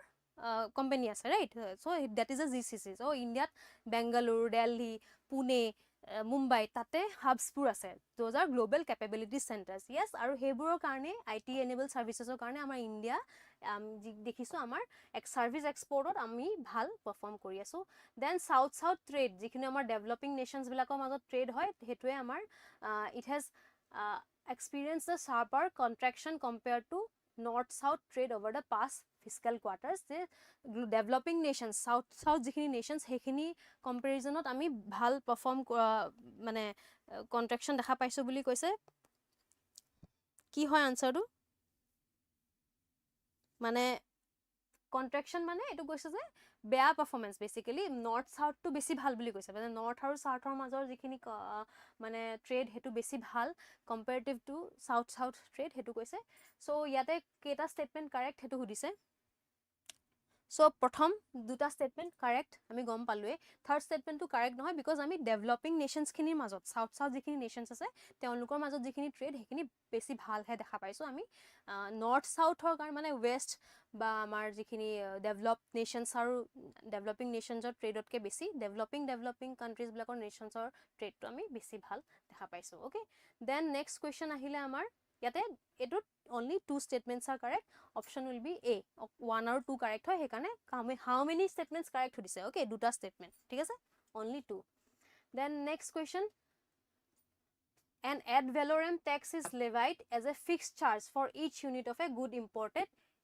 irrespective of its market value. Etia ad valorem meaning to hoise according to value. Okay, value hisapot tax to jetia value at eta item or jitu value tar upor jodi tax put mane tax lagaise hetu ad valorem tax boli ko, right? So etia yate koise each unit boli koise each unit no basically for example suppose ami electronics input korise suppose ami ekhota laptop import India import korise aru he laptop gitar suppose gute gita productor let's say 1 lakh toka ami ki korisu 1 lakh toka value ami electronics import korisu ঠিক আছে suppose let's say I have মই 1 lakh tokar electronic goods import korisu eta yare suppose 10% ki hobo 10000 toka so a2 logot aru a 10000 to 10% of this value 10% or 10% of the imported value 10% of the total important value ki hol 10000 so a 10000 to mu ho gol ad valorem tax mane value to uport mo eta tax কি কৈছো impose কৰিছো right এটা ইউনিটত নহয় তাৰে value to উপৰ ঠিক আছে so I hope বুজিছে কি কৈছো ঠিক আছে so হে কাৰণে 1 2 correct নহয় because each unit irrespective of its market value নহয় আমি হে এটা যদি মার্কেট ভ্যালু টু যদি কমি আহে সাপোজ এটা জিগিটা ল্যাপটপ আমি ইম্পোর্ট কইলো 1 লাখ টাকাত কাইলে যদি 1 লাখৰ জায়গাত যদি 80000 হৈ যায় তেনে হলে ইয়াতে আকৌ ট্যাক্স টু কমি যাব তেতিয়া ইয়াৰ ট্যাক্স টু কি হৈ যাব 10% অফ 80000 কি হ'ব 8000 হৈ যাব সো মার্কেট ভ্যালু টু হিসাবত ট্যাক্স টু যেটো লগাই হেতু হৈছে ad valorem tax right then next statement to jitu koise je country can concurrently experience a current account deficit and a positive overall balance of payments if capital inflows exceed the trade and invisible receipt ki hobo etu statement or jitu ami koisu yate mane basically যদি আমাৰ country এখনৰ যদি জিবুৰ আমি import কৰো goods and সাৰ্ভিসেস জিবুৰ import কৰো হে import কৰা goods and সাৰ্ভিসেসৰ value two যদি এক্সপোর্ট বিলাকতকে বেছি হয় তেতিয়া আমি কারেন্ট একাউন্ট ডেফিসিট এটা থাকু বুলি কয় ওকে যেতিয়া India suppose goods and services যিমান ইম্পোর্ট কৰি আছে হে ভ্যালু টু হেতু এমাউন্ট এক্সপোৰ্ট ইন্ডিয়া যিখিনি এক্সপোৰ্ট কৰি আছে তাতকে যদি ইম্পোৰ্ট খিনি বেছি হৈছে দেন আমি কাৰেন্ট একাউন্ট ডেফিসিটত আছো বুলি কওঁ ওকে আৰু ইয়াত কৈছে যে হে কাৰেন্ট একাউন্ট ডেফিসিটও হ'ব পাৰে আৰু লগতে ওভাৰঅল ব্যালেন্স অফ পেমেন্টও হ'ব পাৰে যদি হে আমাৰ ক্যাপিটাল ইনফ্লোটো বাঢ়ি যায় বুলি কৈছে ৰাইট ঠিক আছে সো সেকেন্ড স্টেটমেন্ট কি হ'ব ফাৰ্স্ট স্টেটমেন্টটো আমি ৰং বুলি কলুৱে right so basically amar eta concept ase twin deficit so current account deficit aru fiscal deficit dutake log lagi ami twin deficit buli kom I hope apnalke ebu sobu pohise nai poha jodi kindly go through from exam perspective khub bahut important okay so statement 2 is amar ki hoy it is correct right next koise India historically maintains a structural net trade surplus আমি এটা US ৰ লগত আমি trade সাৰপ্লাসত আছো বুলি কৈছে trade সাৰপ্লাস মানে India US ৰ পৰা যিখিনি বস্তু ইম্পোৰ্ট কৰো ৰাইট হেখিনি US তকে US আমাৰ পৰা যিমান ইম্পোৰ্ট কৰে তাতকে আমাৰ বা আমি যিখিনি US ক এক্সপোৰ্ট কৰো তাতকে আমি কম যদি সাৰপ্লাস মানে কি বেছি কেতিয়া হ'ব যেতিয়া হে আমি বেছিকে ট্ৰেড সাৰপ্লাস কেতিয়া হ'ব যেতিয়া আমাৰ এক্সপোৰ্ট ভু বেছি হ'ব ইম্পোৰ্টতকে আমি বেলেগ এখন কান্ট্ৰি বা বস্তুখিনি যিমান আনিম তাতকে যদি আমি হে কান্ট্ৰিখনক বেছি বস্তু পঠাইছো আমি এক্সপোৰ্ট কৰিছো তেতিয়া আমি ট্ৰেডত সাৰপ্লাসত আছো ৰাইট কিন্তু যদি উল্টা হয় সাপোজ আমি US ৰ পৰা বেছিকে বস্তু ইম্পোৰ্ট কৰি আছো কিন্তু হিয়তক এক্সপোৰ্ট আমি আমাৰ ইম্পোৰ্টতকে কম কৰি আছো ওকে যিমান পঠাব লাগে আমি ইম্পোৰ্ট কৰাতকে কম পঠাই আছো হেতু হৈছে আমাৰ net trade okay import and export যদি export is if export is more than import তেতিয়া আমাৰ কি হয় সাৰপ্লাস হয় ট্ৰেডৰ ওকে ট্ৰেড সাৰপ্লাস হয় আৰু যদি ৰিভাৰ্স হয় ইম্পোৰ্ট বেছি হৈ যায় এক্সপোৰ্টতকে আমাৰ ট্ৰেডটো কি হয় ট্ৰেড সাৰপ্লাস আমাৰ ট্ৰেড ডেফিসিট হয় ৰাইট সো US ৰ লগত আমি ট্ৰেড সাৰপ্লাসত আছো বুলি কৈছে এটো স্টেটমেন্ট কাৰেক্ট হয় নাই কোনবাই ক'ব পাৰিব so this is statement is correct normally ami jodi sao historically ami US ৰ লগত trade surplus ত আছো but China লগত definitely আমাৰ deficit আছে আমি চাইনাক আমি যিমানখিনি এক্সপোৰ্ট কৰো তাতকে বহুত বেছি ইন্ডিয়া চাইনাৰ পৰা ইম্পোৰ্ট কৰে right so this statement is correct so ইয়াতে answer টো কি হ'ব answer B okay 2 and 3 only ঠিক আছে I hope it is clear বুজি পাইছে সকলোৱে Then next question, question number 13. Sorry, question number 14. Okay. Yate with reference to India's institutional framework, export promotion kotha koise, one district, one product, aligned with foreign trade policy to convert every district into a export hub. Yes, etu correct. Amar jitu export related jitu foreign policy ase je prottekhon district oke ami eta export hub hisabe convert korim. Etia district loi loi amar jitu specification thake. I hope apanalke ODOP into scheme bhalke saise. Sabo kunkhon district ni apnalke jikhon districtot ase apnalkor districtor product ase ne nai ki hoy jeneke for example Tejpuror jodi ami lichi kotha khau, right? Then so heneke scheme to jodi swanai sabo, but yes ami prottek district oke eta export hub hisabe convert kora kotha koiso, right? Then next jodu ami sao next scheme to ki ase yate remission of duties on trade and ki hoy etu full form to kunba kobo paribo RODTEP, anyone?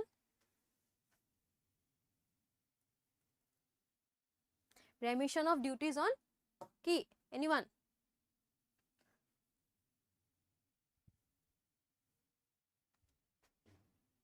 Remission of duties and taxes on exported products, right? Yate amar it replaces the legacy of MEIS scheme. Ki hoy full form to janabo? Embedded central, state and local duties exported products. Then champion service sector ase, dedicated ami initiative loisu 12 focus service sector jot ami India as a export basket convert koibo karne traditional IT software bad di ami export basket India baki sector to export basket hisabe convert koibo karne aim loisu aru ei tinta statement e correct. Okay, gute tinta statement e correct hoy, right? Then aji mur juntu last question hetu hoise Kaliram Medhi kotha ase, tekhetor কথা কৈছে যে প্ৰথম স্টেটমেন্টত কৈছে তেও যেটো অসমীয়া ব্যাকৰণ আৰু ভাষা তত্ত্ব তাতে 124 পেজৰ প্ৰিফেচ এটা আছে বুলি কৈছে তাৰপিছত অসমীয়া ভাষাৰ মূল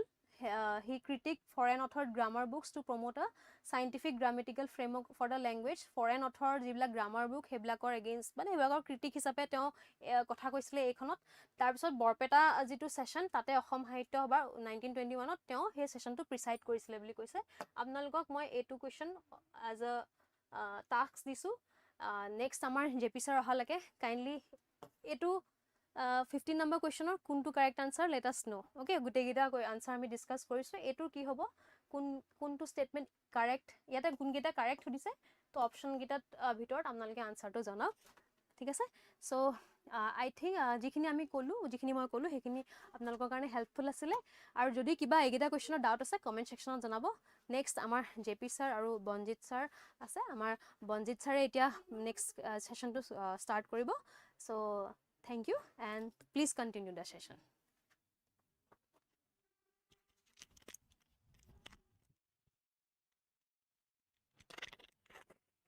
Okay, thank you Sangeeta ma'am. গতিকে আপোনালোকে অলৰেডি কেবাটাও প্ৰশ্ন চালে হয় নহয় আৰু চাব এই প্ৰশ্নখিনি খুব গুৰুত্বপূৰ্ণ হয় ঠিক আছে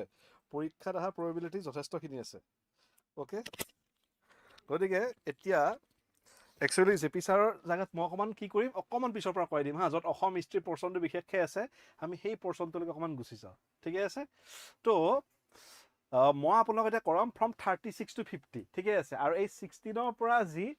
35 লৈকে 20টা থাকিব সেইকিটা আপোনালোকৰ মৰমৰ জেপি ছাৰে কৰাই দিব ঠিক আছে গতিকে আহক মোৰ লগত সলভ কৰিব আপোনালোকে from we will solve it from 36 okay মই 36 ৰ পৰা কৰাম আৰু এখিনি ৰেডি থাকক কাৰণ এখিনি কি হয় আটাইতকৈ ইন্টাৰেষ্টিং হয় আৰু আপোনালোকে এটা আনসাৰ দিব পাৰিব ঠিক আছে you people can answer this আপোনালোকে আনসাৰ দিব পাৰিব ঠিক আছে আৰু মই এটা কথা কওঁ যে আমি এনেকৈ কৰিম প্ৰথমতে আপোনালোকে আনসাৰ দিব দেন মই সলভ কৰিম ঠিক আছে প্ৰথমতে আপোনালোকে ট্ৰাই কৰিব আটাই ঠিক আছে প্ৰথমতে আপোনালোকে ট্ৰাই কৰিব আৰু এইখিনি কি হ'ব স্পেসিফিকলি অসম হিষ্ট্ৰীৰ ওপৰত আছে ঠিক আছে স্পেসিফিকলি অসম হিষ্ট্ৰীৰ ওপৰত আছে ঠিক আছে লেটস ষ্টাৰ্ট ঠিক আছে আমি আৰম্ভ কৰিছো প্ৰথমটো প্ৰশ্ন চাব অসমীয়া ইংৰাজী মই অসমীয়াত মাতি দিলে ভাল হ'ব নে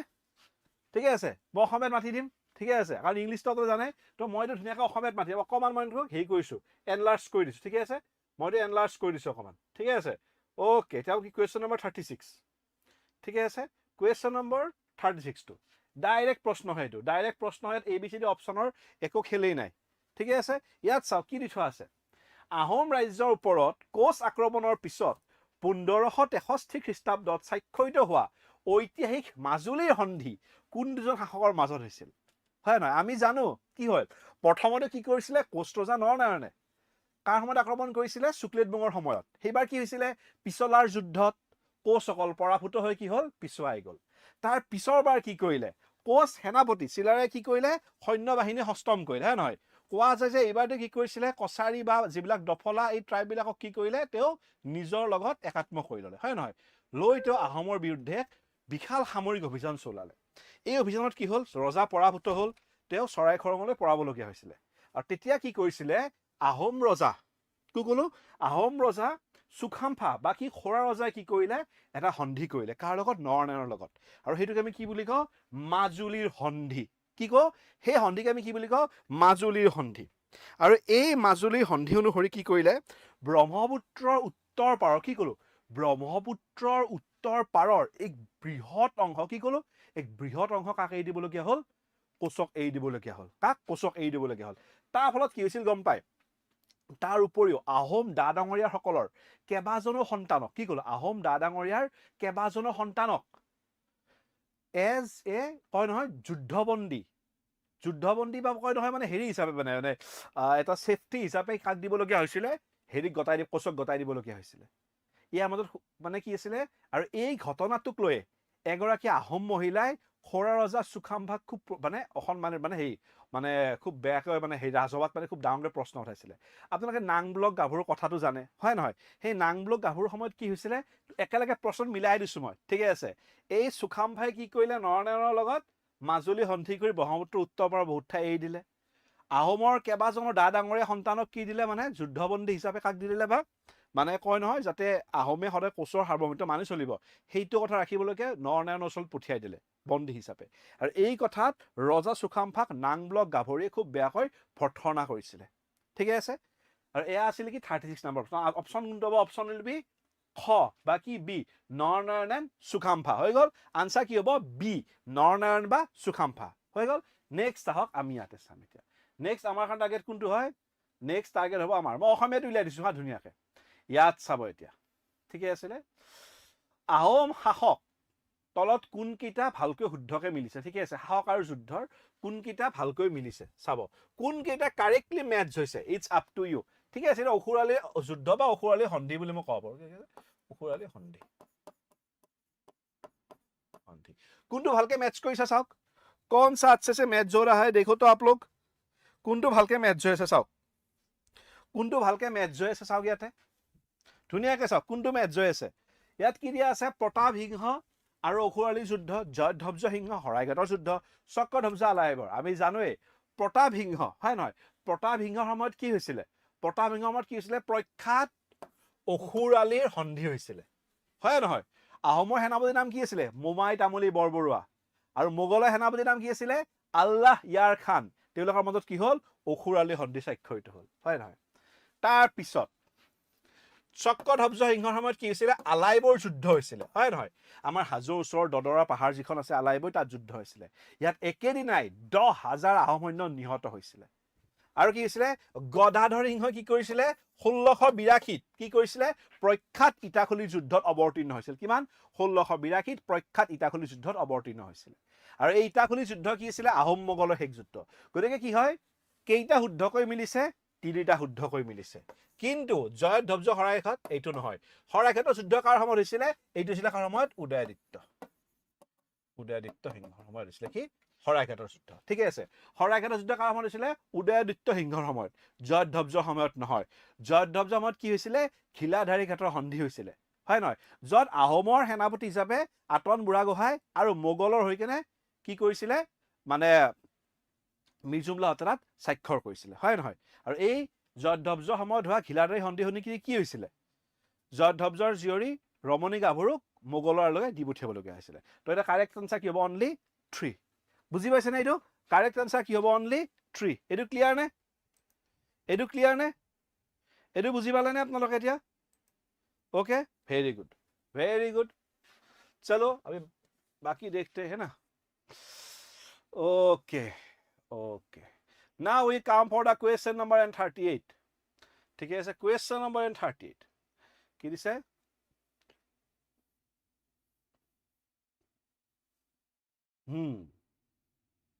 মহাপুৰুষ শ্ৰীমন্ত শংকৰদেৱৰ কথা ক'লে লগতে তেওঁলোকে কাক জড়িত কৰাই দিছে মহাপুৰুষ শ্ৰীমন্ত শংকৰদেৱৰ লগত ৰজাসকলক জড়িত কৰাই দিছিলে আপোনালোকে জানে চাব শংকৰদেৱ ক'ত আছিলে বৰদোৱাত আছিলে হয় নহয় আৰু সেই গোটেই অঞ্চল কাৰ অধীনত আছিলে good evening Aftab good evening সেই গোটেই অঞ্চল কাৰ মোগলৰ অধীনত আছিলে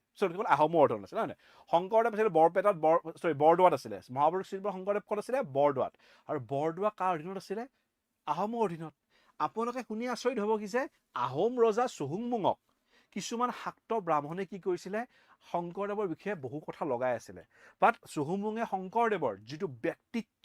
আৰু চাৰিত্ৰিক দৃঢ়তাক চাই তেওঁক সন্মান কৰি আছিলে কিন্তু এই পৰিস্থিতি সলনি হৈছিল কাৰ সময়ত শুক্লেনমুং মানে কি চুহুংমুঙৰ পুত্ৰ শুক্লেনমুং বা গড়গয়া ৰজাৰ সময়ত এই গড়গয়া ৰজাই কি কৰিছিল জানে এটা কাহিনী আছে সেই গড়গয়া ৰজাই কি কৰিছিলে এই যে আমাৰ যে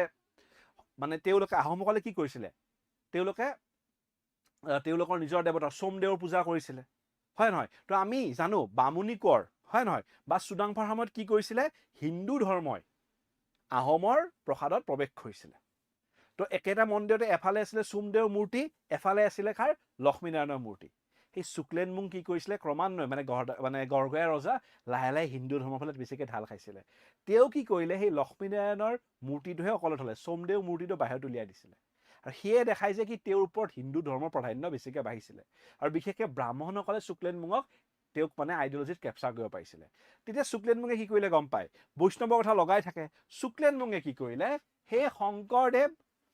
বৰ্তমানে বৈষ্ণৱসকলৰ দুজন মুৰব্বী বিচাৰিলে এজন কোন আছিলে আমাৰ মাধৱদেৱ এজন কোন আছিল গম পায় শংকৰদেৱৰ জোৱায়েক যাৰ নাম কি আছিলে হৰি ভূঞা কি আছিল হৰি ভূঞা আৰু মাধৱদেৱক কি হাতী ৰখিবলৈকে দিলে অকণমান কৈ লৈছোঁ মই হাতী ৰখিবলৈ কি কৰিলে হাতীয়ে কি কৰিলে বেৰ ভাঙি পলাই গ'ল তেতিয়া কি কৰিলে শুক্লেনমুঙে কি কৰিলে শংকৰদেৱৰ জোৱায়েক হৰি ভূঞাক শিৰচ্ছেদ কৰি হত্যা কৰিলে আৰু এই কথাত মনত দুখ পায় শংকৰদেৱ কলৈকে গুচি গ'ল সদায় কাৰণে কোচ ৰাজ্যলৈ গুচি গ'ল তাত তেওঁক প্ৰথমতে কি কৰিছিলে মহাবীৰ চিলাৰায় বা শুক্লধ্বজই নিজে আশ্ৰয় দি ৰাখিছিলে আৰু তাৰ পিছত শুক্লধ্বজৰ লাহে লাহে শুক্লধ্বজই তেওঁক নৰনাৰায়ণ ৰাজসভাত চিনাকি কৰাই দিছিলে গতিকে মহাপুৰুষ শংকৰদেৱে তেওঁ যিখন অংকীয়নাত আছে সেই অন্তিমখন অংকীয়নাত ৰাম বিজয়ত নৃপতি প্ৰধান বুলি কাৰ কথা কৈছিলে সেই মহাবীৰ আৰু মহাপৰাক্ৰমী শুক্লধ্বজ অৰ্থাৎ চিলাৰায়ৰ কথা কৈছে আৰু এই চিলাৰায় আছিলে যিয়ে শংকৰদেৱক নৱবৈষ্ণৱ ধৰ্ম প্ৰচাৰ কৰাত যথেষ্ট মানে সহায় কৰিছিলে তো আনচাৰ কি হ'ব অপশ্যন নাম্বাৰ বি বা চিলাৰায় বুজি পালানে এতিয়া বুজি পালানে শংকৰদেৱ কিয় গ'ল আহোম ৰাজ্যৰ পৰা কোচ ৰাজ্যলৈ বুজি পালা আৰু চিলাৰায়ক তেওঁ কিয় ইমান ভাল পাইছিলে আনকি এই যিখন বৃন্দাবনী বস্ত্ৰ আছে সেইখন বোৱতেও এই মহাৰাজ নৰনাৰায়ণ আৰু শুক্লধ্বজ বা মানে দেৱান চিলাৰায়ে কি কৰিছিলে তাত শংকৰদেৱক পৃষ্ঠপোষকতাও কৰিছিলে গম পাইছেনে তো কোচসকলৰ একচুৱেলি কি হয় এইখনৰ নাম ধৰ্মৰ বিয়পাত তেওঁলোকৰ যথেষ্টখিনি অৰিহণা আছে ঠিকে আছে তো আনচাৰ কি হ'ব খ বা বীৰ চিলাৰায় ঠিকে আছে গতিকে আহক আমি ইয়াৰ পিছৰ প্ৰশ্নটো চাওঁ কাৰ কথা দিছে য়েছ অ'কে ওৱান ছেকেণ্ড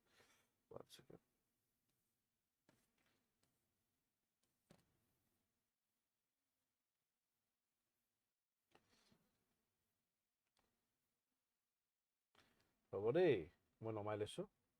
এই নেক্সট প্ৰশ্নটো আছে একেবাৰে এটা হেৰি প্ৰশ্ন হয় মানে কাৰেণ্ট এফেয়াৰ্ছৰ প্ৰশ্ন হয় আৰু এইবাৰ এইটো পৰীক্ষাত অহা চান্সেছ খুব বেছিকৈ আছে আজিৰ পৰা প্ৰায় এসপ্তাহ আগতে মই ভিডিঅ' বনাইছিলোঁ আমাৰ শ্ৰদ্ধাৰ হিয়াৰ আমঠু হয় নহয় হাৰ্টথ্ৰব জুবিন গাৰ্গৰ ওপৰত তাত এই টপিকটোৰ বিষয়ে মই কি কৰিছিলোঁ আপোনালোকক অকণমান এটা আভাসো দি দিছিলোঁ ঠিকে আছে এই টপিক আপোনালোকে চাব এতিয়া মই দেখাই দিছোঁ হ'ব দে অকণমান উঠি গৈছিলে মোৰ এইখন ওৱান ছেকেণ্ড ক'ত গ'ল চাওঁ আমাৰ এইটো উঠি কেনে ৰ'ব অ'কে এইটো অলপতে অৰুণাচল প্ৰদেশত কি দিছে ইউথিলিয়া জুবিন গাৰ্গী নামৰ এটা নতুন প্ৰজাতি আৱিষ্কাৰ হৈছে ই কোনটো ওৱান ছেকেণ্ড ই কাৰ অন্তৰ্গত হয় অবভিয়াছলি এটা পখিলা এটা আছিলে হয় নহয় এইটো কি আছিলে ইউথিলিয়া জুবিন গাৰ্গী কি হয় এবিধ পখিলা হয় নহয় আৰু এইটো ক'ত পাইছিলোঁ আমি অৰুণাচলৰ যিটো লেপাৰাডা জিলা আছে তাৰ বছৰ বনাঞ্চলত তাক আৱিষ্কাৰ কৰা হৈছে তো আনচাৰ কি হ'ব এইটো আমাৰ পখিলা এইটো ক'ত পাইছোঁ আমাৰ অৰুণাচল প্ৰদেশৰ লেপাৰাডা জিলাৰ বছৰ যিটো বনাঞ্চল কি ক'লো বছৰ বনাঞ্চলত কি পাইছোঁ আমি সেই ইউথিলিয়া জুবিন গাৰ্গৰ নামৰ পখিলাটো পাইছোঁ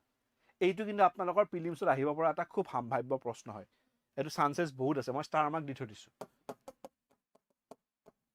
এইটো ষ্টাৰ মাৰ্ক দিছোঁ। জুবিন গাৰ্গৰ নামত আৱিষ্কাৰ হোৱা উদ্ভিদ আৰু জুবিন গাৰ্গৰ নামত আৱিষ্কাৰ হোৱা পখিলা, এই দুটা কিন্তু আপোনালোকে চাই থৈ দিব। মোৰ এটা ভিডিঅ' আছে জুবিন গাৰ্গৰ ওপৰত, সেইটো ভালকৈ চাব, তাত আপোনালোকে আইডিয়াটো কৰিব পাৰিব। লগতে জুবিন গাৰ্গৰ ওপৰত প্ৰশ্ন আহিব পাৰে, সেই প্ৰশ্নসমূহ আপোনালোকে ভিডিঅ'টোৰ পৰা পাই যাব। ঠিকে আছে,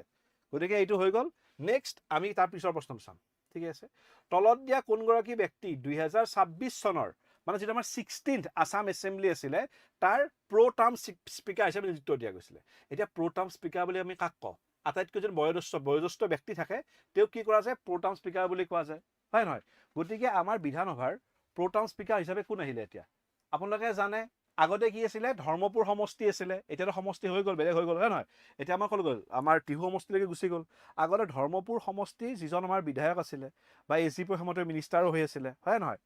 কোন আছিলে? চন্দ্ৰমোহন পাটোৱাৰী। এজন বয়োজ্যেষ্ঠ নেতা হিচাপে তেওঁক কি কৰিলে? চন্দ্ৰমোহন পাটোৱাৰীক প্ৰ' টাৰ্ম স্পীকাৰ হিচাপে প্ৰথমতে নিযুক্তি দিয়া হৈছিলে। বাট পিছত কি হৈ গ'ল? স্থায়ী মানে অধ্যক্ষ হিচাপে ৰঞ্জিত কুমাৰ দাসক কি কৰালে? শপত গ্ৰহণ কৰালে। তো এইটোৰ আনচাৰ কি হ'ব? আমাৰ চন্দ্ৰমোহন পাটোৱাৰী, কাৰণ তেওঁ কি হয়? আটাইতকৈ বয়োজ্যেষ্ঠ হয়। বাট এতিয়া মেইন আমাৰ স্পীকাৰ কোন হ'ল? আমাৰ ৰঞ্জিত কুমাৰ দাস। এইটো কাৰেণ্ট প্ৰশ্ন হয়, কিন্তু আপোনালোকে কি চাব গম পায়? পৰীক্ষাৰ কাৰণে চাব যে অসম লোকসভাৰ স্বাধীনতাৰ আগত প্ৰথম স্পীকাৰ কোন আছিলে, স্বাধীনতাৰ পিছত প্ৰথম স্পীকাৰ কোন আছিলে, এইবিলাক কিন্তু APSCত আহে। আমি কাৰেণ্টটো দেখাই দিছোঁ, but it's your duty to link this current question with the historical ones. আৰু তাৰ কি আছে? প্ৰবেবিলিটি আছে পৰীক্ষাত অহা। ঠিকে আছে, তাৰপিছত আমি চাম কুৱেশ্যন নম্বৰ 41টো। এইটো হৈছে কি? আমাৰ মডাৰ্ণ ইণ্ডিয়ান হিষ্ট্ৰী এটা প্ৰশ্ন। কিহৰ প্ৰশ্ন? মডাৰ্ণ ইণ্ডিয়ান হিষ্ট্ৰীৰ প্ৰশ্ন। ঠিকে আছে, এই প্ৰশ্নটো কি হয় জানে? আমাৰ এটা টপিকেৰ চেপ্টাৰ আছিল নহয়, হয় নহয়? ইউৰোপিয়ানছ ইন ইণ্ডিয়া, হয় নহয়? মনত আছে নে নাই? আপোনালোকে মডাৰ্ণ হিষ্ট্ৰী পঢ়িছে, তাত আছিলে কি? ইউৰোপিয়ানছ ইন ইণ্ডিয়ান বুলি এটা টকা এটা আছিলে। তাত ভাৰতত কোন আহিছিলে? এই পৰ্তুগীজ, ওলন্দাজ, ইংৰাজ, ফৰাচী গোটেইকেইটা আহিছিলে, হয় নহয়? আৰু সিহঁতে অসমত কি কৰিছিলে? কিছুমান ফেক্টৰী স্থাপন কৰিছিলে। য়েছ, ভেৰি গুড। এইটো কোনে আনচাৰ দিছিলে? আমাৰ আফতাবে। অৰ্কিডখন ক'ত পাইছে? মানস নেশ্যনেল পাৰ্কত পাইছে। Very good. এতিয়া চাব, তলত দিয়া কোনকেইটা কোম্পেনীয়ে ভাৰতত তেওঁলোকৰ প্ৰথম বাণিজ্য কেন্দ্ৰ প্ৰতিষ্ঠা কৰিছিলে? ঠিকে আছে, আপোনালোকে সেইকেইটা চাই থৈ যাব। এতিয়া ইয়াত আপোনালোকে দেখিলে কি পাব?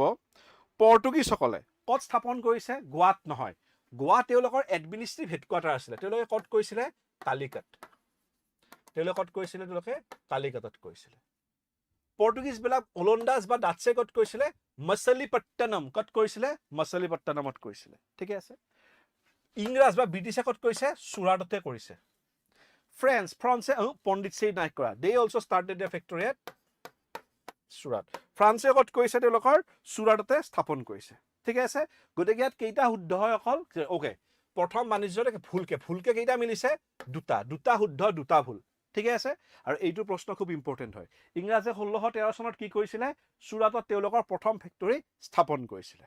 ঠিকে আছে, এইটো প্ৰশ্ন কি জানে? মডাৰ্ণ ইণ্ডিয়ান হিষ্ট্ৰী এটা গুৰুত্বপূৰ্ণ প্ৰশ্ন হয়, যিটো আপোনালোকে স্কিপ কৰি নাযাব। আৰু কোনটো টপিকৰ পৰা আহিছে? ইউৰোপিয়ানছ ইন ইণ্ডিয়া নামৰ টপিকটোৰ পৰা এই প্ৰশ্নটো আপোনালোকে চাবলৈকে সক্ষম হৈছে। ঠিকে আছে, নেক্সট আহিলে আমাৰ কোনটো প্ৰশ্ন চাব? অ'কে, এতিয়া আহিল কি? লৰ্ড ৱেলিচি। অ'কে, আমি জানো কি যে ব্ৰিটিছৰ গভৰ্ণৰ জেনেৰেলসকলৰ ভিতৰত আটাইতকৈ যদি যুদ্ধাংদেহী মনোভাৱৰ বা জিংঘাহু কোন আছিলে? লৰ্ড ৱেলিচি। লৰ্ড ৱেলিচে কি কৰিছিলে? টিপু চুলতানৰ কঁকাল ভাঙি দিছিলে, হয় নহয়? At the 4th Anglo Mysore war তেওঁ কি কৰিলে? টিপু চুলতানক শ্ৰীৰংগপুৰ যুদ্ধত তেওঁ হত্যা কৰিলে। শ্ৰীৰংগপুৰখন তেওঁ নিজৰ লগত লৈ লৈছিলে। তেওঁ কি কৰিছিলে? দ্বিতীয় ইংগ মাৰাঠা যুদ্ধত মাৰাঠাসকলৰ কঁকাল তেওঁ ভাঙি দিছিলে, হয় নহয়? মাৰাঠাসকলক তেওঁ কি কৰিছিলে? আধা কৰি পেলাইছিলে। আৰু তেওঁৰ ভায়েকৰ নাম কি আছিলে? আৰ্থাৰ ৱেলিচি, যি পিছলৈ কি হৈছিলে? ডিউক অফ ৱেলিংটন হৈ নেপোলিয়নকো হৰুৱাইছিলে আৰু পিছত গৈ ইংলেণ্ডৰ প্ৰধানমন্ত্ৰী হৈছিলে। সেই ৱেলিচিয়ে এটা নিয়ম আনিছিলে, সেইটো কি আছিলে? ছাবচিডি এলায়েন্সেছ। এই নিয়ম মতে কি হয় জানে? ইংৰাজে ক'ব যে দেশীয় ৰজাবিলাক কৈছিলে যে তোমালোকে নিজৰ মাজত খুব যুদ্ধ কৰি থকা, হেৰি কৰা, এটা কাম কৰা, তোমালোকে যুঁজিব নালাগে, অকল প্ৰশাসন চলোৱা, তোমালোকৰ প্ৰটেকশ্যনৰ কাৰণে আমি আছো, but for that reason you have to come to us. আমি কি কৰিম? তোমাৰ ৰাজ্যৰ ভিতৰত এটা ব্ৰিটিছ সৈন্য বাহিনী ৰাখিম, যিয়ে তোমাক কি কৰিব? ছাপোৰ্ট কৰিব যুদ্ধৰ সময়ত। কিন্তু সেই ব্ৰিটিছ সৈন্য বাহিনীটোক যিবিলাক খৰচ দিব লাগিব, ভৰণ পোষণ দিব লাগিব, সেইবিলাক কিন্তু তোমালোকে দিব লাগিব। আৰু সেইবিলাক কেতিয়াবা কেছ পইচাত দিব লাগিব। ঠিকে আছে, ভেৰি গুড। এতিয়া সেই কেছ পইচাত দিব লাগিলে কি কৰিব লাগিব? বহুত ৰজাৰ পইচা নাথাকে, যদি পইচা দিব পৰা নাই, ৰাজ্যৰ এটা খণ্ড আমাক এৰি দিয়া। মানে কি কৰিলে? যুদ্ধ নকৰাকৈ প্ৰটেকশ্যন দিম বুলি কৈ ৰাজ্যৰ এটা অংশ কি কৰিছিলে? ছাবচিডি এলায়েন্সৰ নামত লৈ লৈছিলে।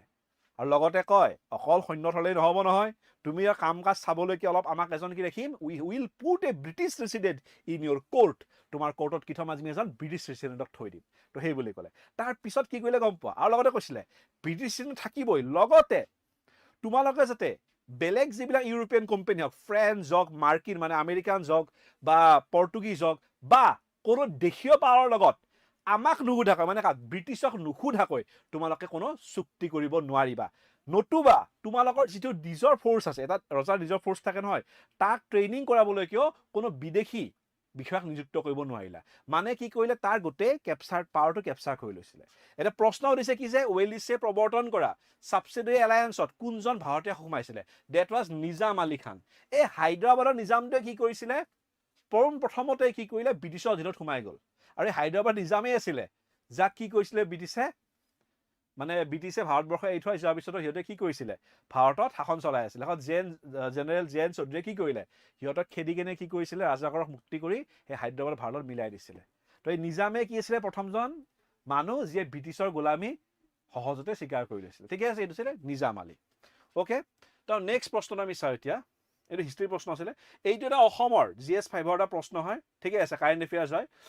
এইটো আমাৰ কাজিৰঙাৰ লগত জড়িত, ঠিকে আছে। এই যে বন্যপ্ৰাণী সংৰক্ষণ আৰু ব্যৱস্থাপনাৰ ক্ষেত্ৰত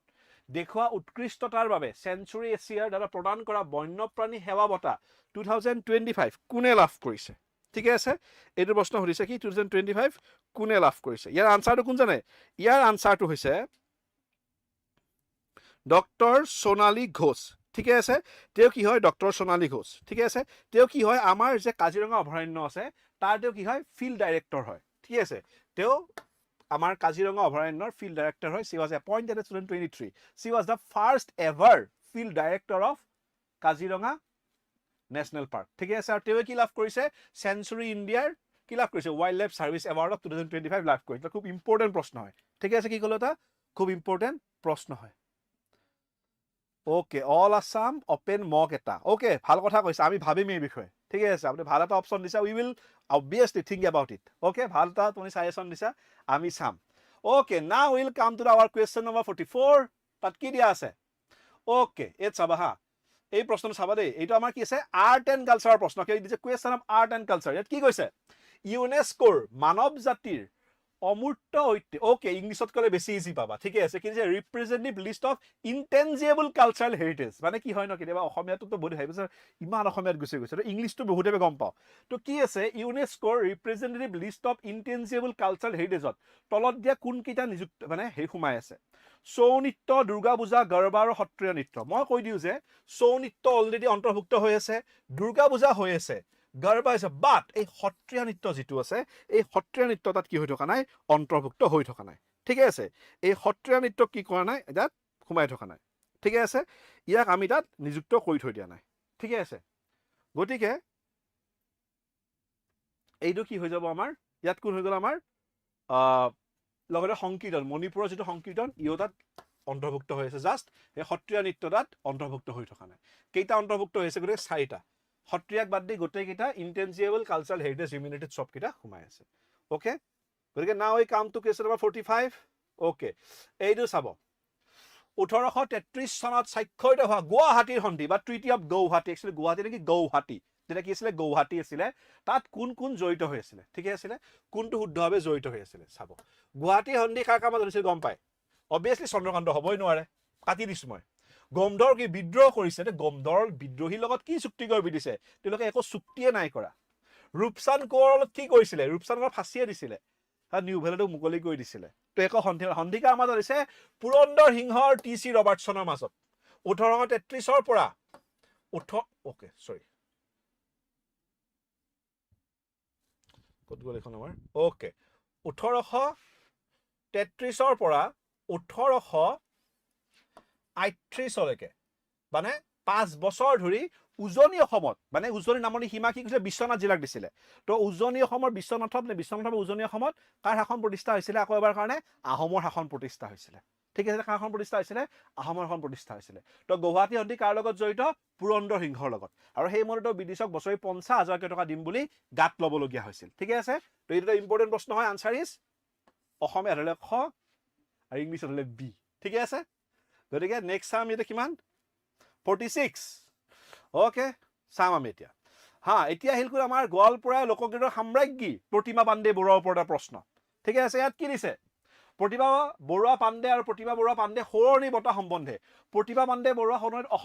অসম চৰকাৰ নহয় অসম চৰকাৰে নাই দিয়া এই বীৰ সন্মানটোৰ যিটো পদবীটোৰ বঁটা দিয়া ব্যৱস্থা কৰিছে কোনে কৈছে সদৌ অসম ছাত্ৰ সন্থাই কৈছে এইটো কোনে কৈছে আছুৰ দ্বাৰা প্ৰদান কৰা হয় তো প্ৰথম প্ৰশ্নটো ভুল মই ডাইৰেক্টলি কৈছো যে অসম চৰকাৰৰ দ্বাৰা এই বছৰি বঁটা প্ৰদান কৰা নহয় এইটো কোনে প্ৰদান কৰে এইটো কৰে অসম সদৌ অসম ছাত্ৰ সন্থা বা আছুৱে এই বঁটাহে প্ৰদান কৰাৰ ব্যৱস্থা কৰিছে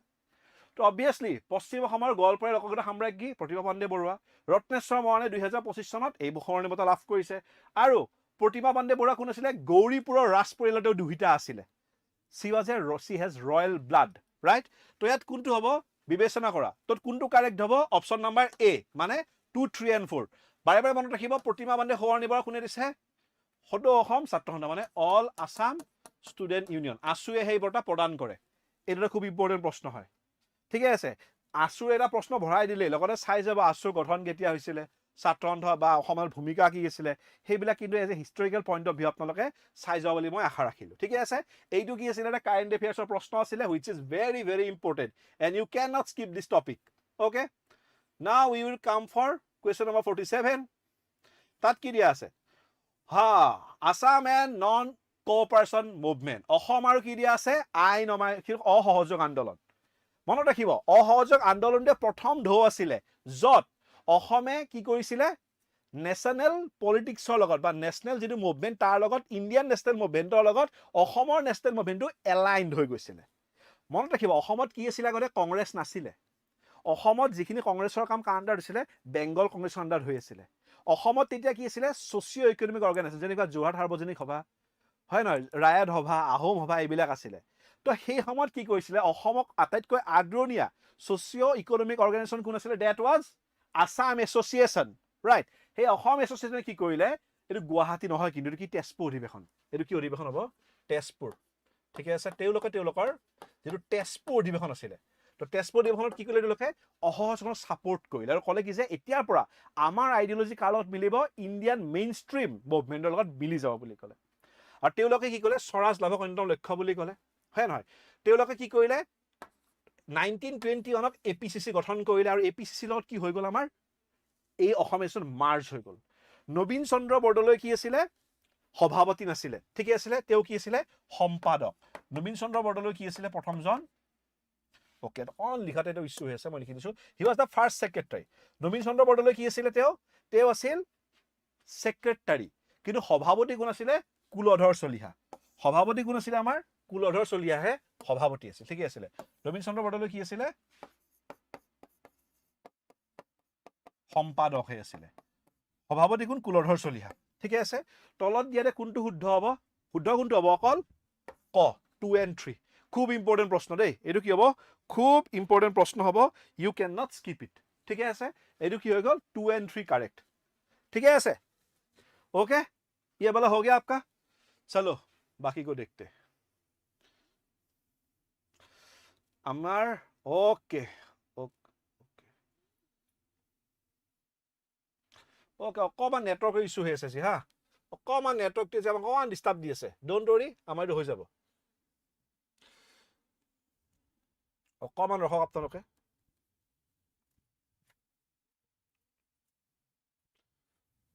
অকমান এটা সৰু ইস্যু দি আছে হা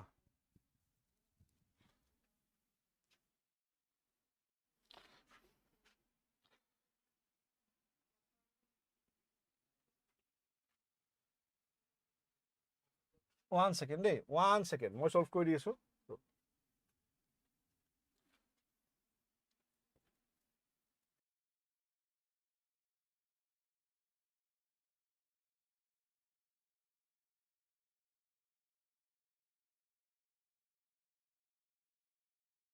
আমাৰ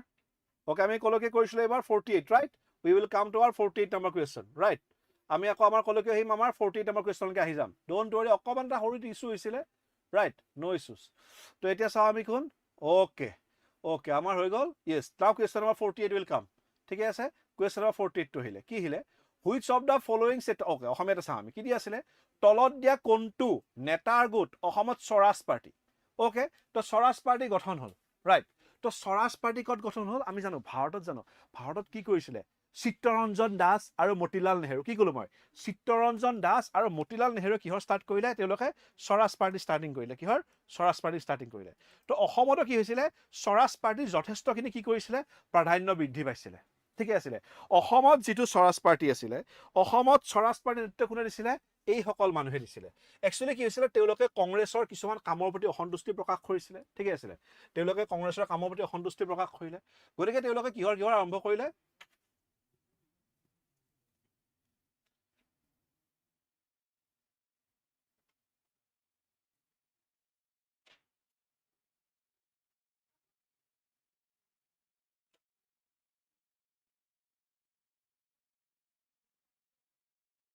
ওকে তেওঁলোকে কিহৰ আৰম্ভ কৰিলে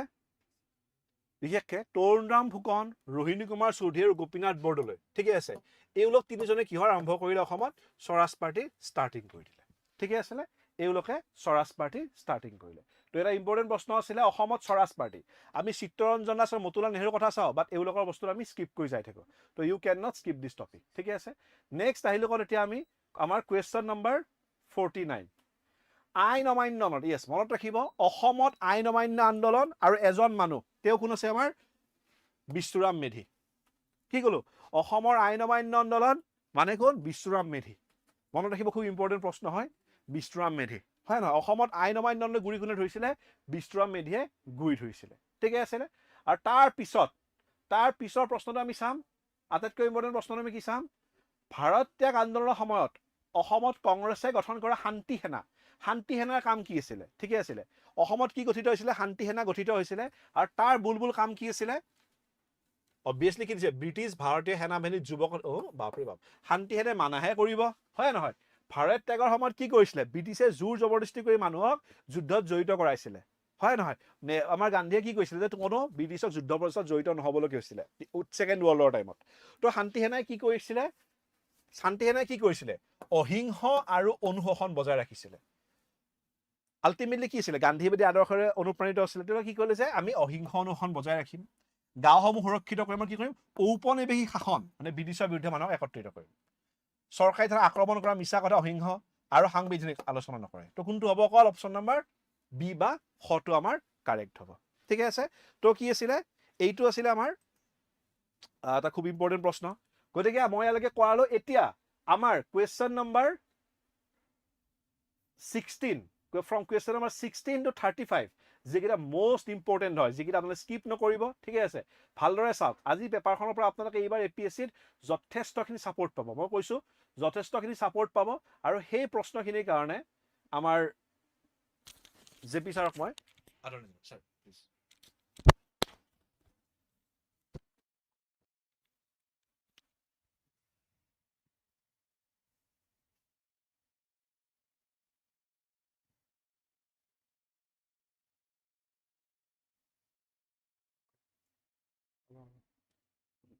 ঠিক আছে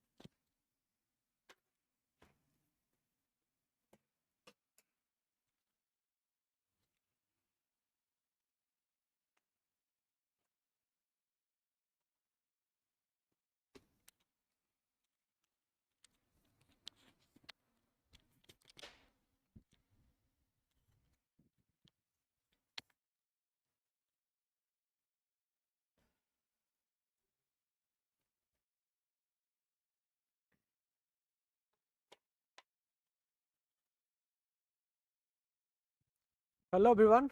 very good evening to all of you. So already তোমালোকৰ 35 question discussion কৰা হৈছে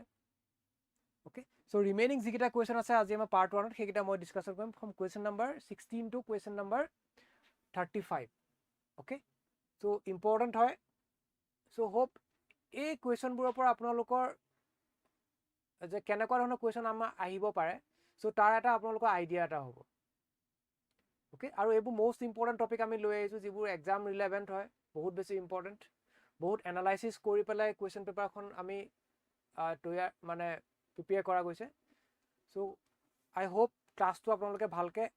এটেন্ড কৰিব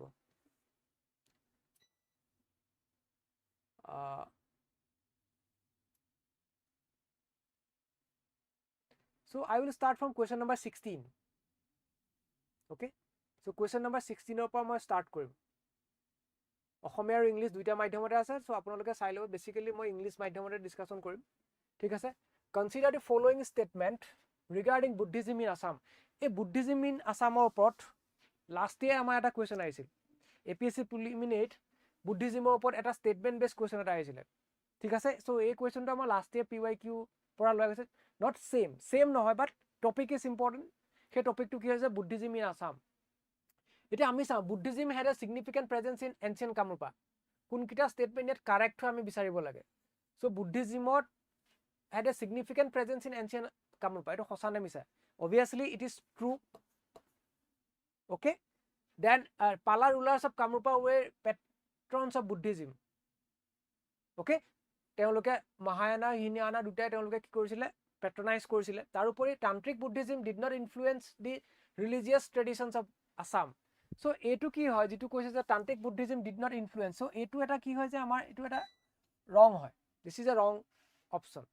okay so tantric Buddhism did influence the traditions of Assam okay tantric Buddhism কি কৰিছে যে আমাৰ অসমৰ যিখিনি traditions আছে তাত বহুতখিনি কি আছে আমাৰ influence কৰিছে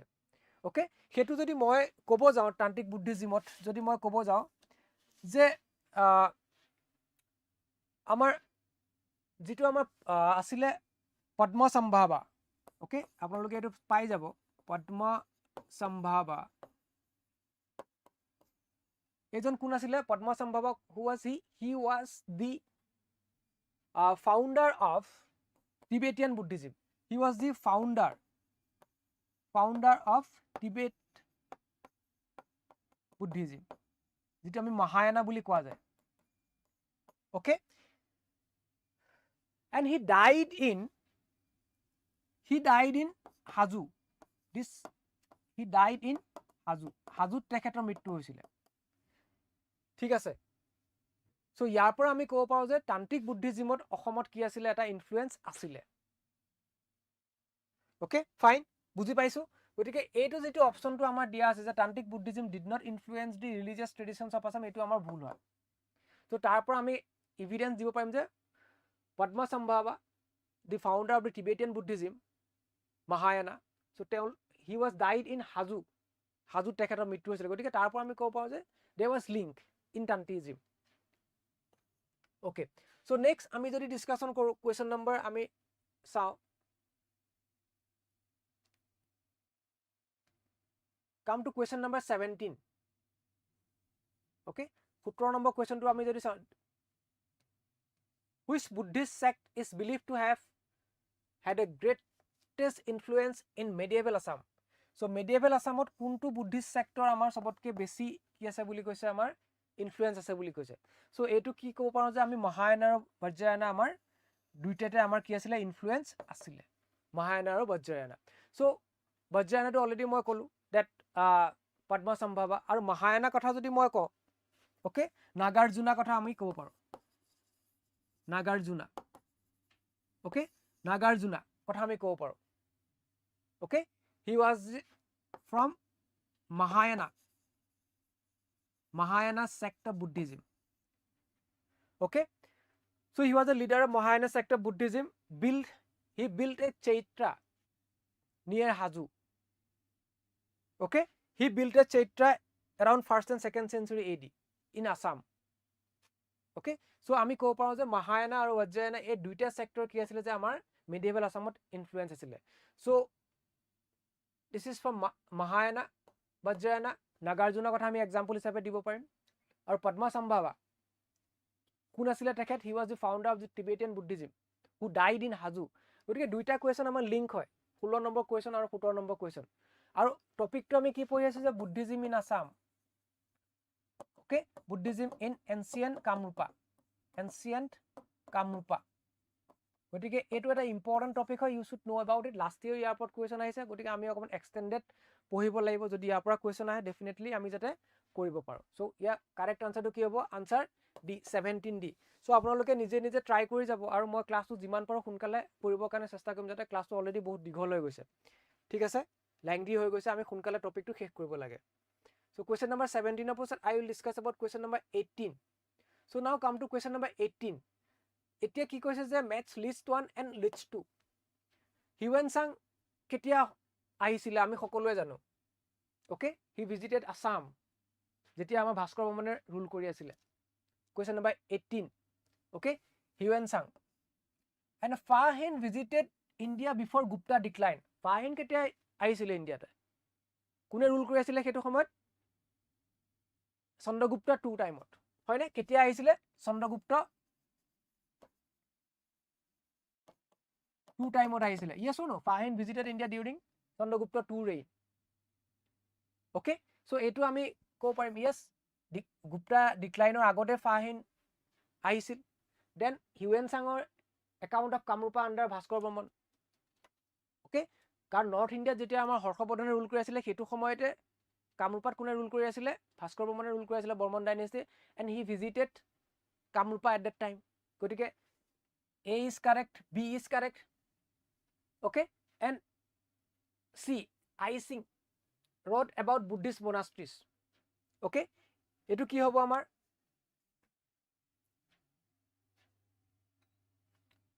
so option question number 18 ৰ answer to কি হ'ব select the correct answer কোনটো হ'ব এটা so A is correct B is correct and C is correct so option A is the correct answer okay so 18 ৰ answer to কি হ'ব আমাৰ 18A okay so next come to question number 19 so এইবোৰ বহুত important topic হয় ঠিক আছে এইবোৰ বহুত বেছি ইম্পৰ্টেন্ট হয় হিউৱেন চাং ফাহিন এইবোৰ আমি জানিব লাগিব আৰু আমি লিংক কৰি পেলাই পঢ়িব লাগিব যিমানে কোৱেশ্চনবোৰ আমি লিংক কৰিম সিমানে আমাৰ কাৰণে টপিকবোৰ কি হ'ব ইজি হ'ব নাও come to question number 17 after 18 I will discuss about question number 19 okay question number 19 19 now so this question is regarding what Surya Pahar okay Surya Pahar opor ei question to ase amar ekebare eta repeated topic hoy Surya Pahar opor question ahiye thake very important Gwalpara district ot ase hoyne so ei question to apnaloke sabo lagibo see this question consider the following statement regarding Surya Pahar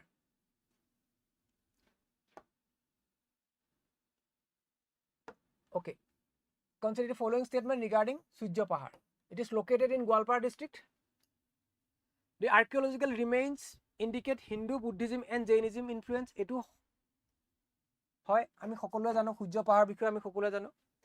Hinduism Buddhism আৰু Jainism বিষয়ে জানো আমি archaeological remains that পোৱা যায় and it also contains some rock cut stupas and Buddhist relics okay etu আমাৰ correct হয় which of the following are not correct কোনকিটা correct নহয় খুদিছে আমাক একিটা যদি আমি স্টেটমেন্ট চাও যে all the statements are correct okay Surya Pahar Gwalpara district আছে and it is that আমি কি পাইছো archaeological sites of Hinduism Buddhism and Jainism পোৱা গৈছে তাৰপৰ it is also famous for what rock cut stupas and terracotta কানো এটো famous হয় হেতু আপোনালোকে চাই লব যে Surya Pahar is also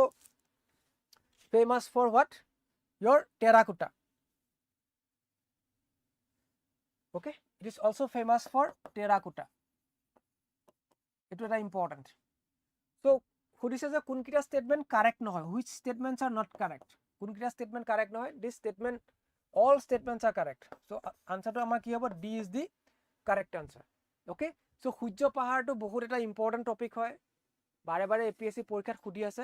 so apnaloke sai lobe ba bhalke bahut important so next ami discussion korim yate after that question number 20 okay so 20 to amar ki hoy je ancient India Buddhism related hoy Buddhist literature upor amar question to aise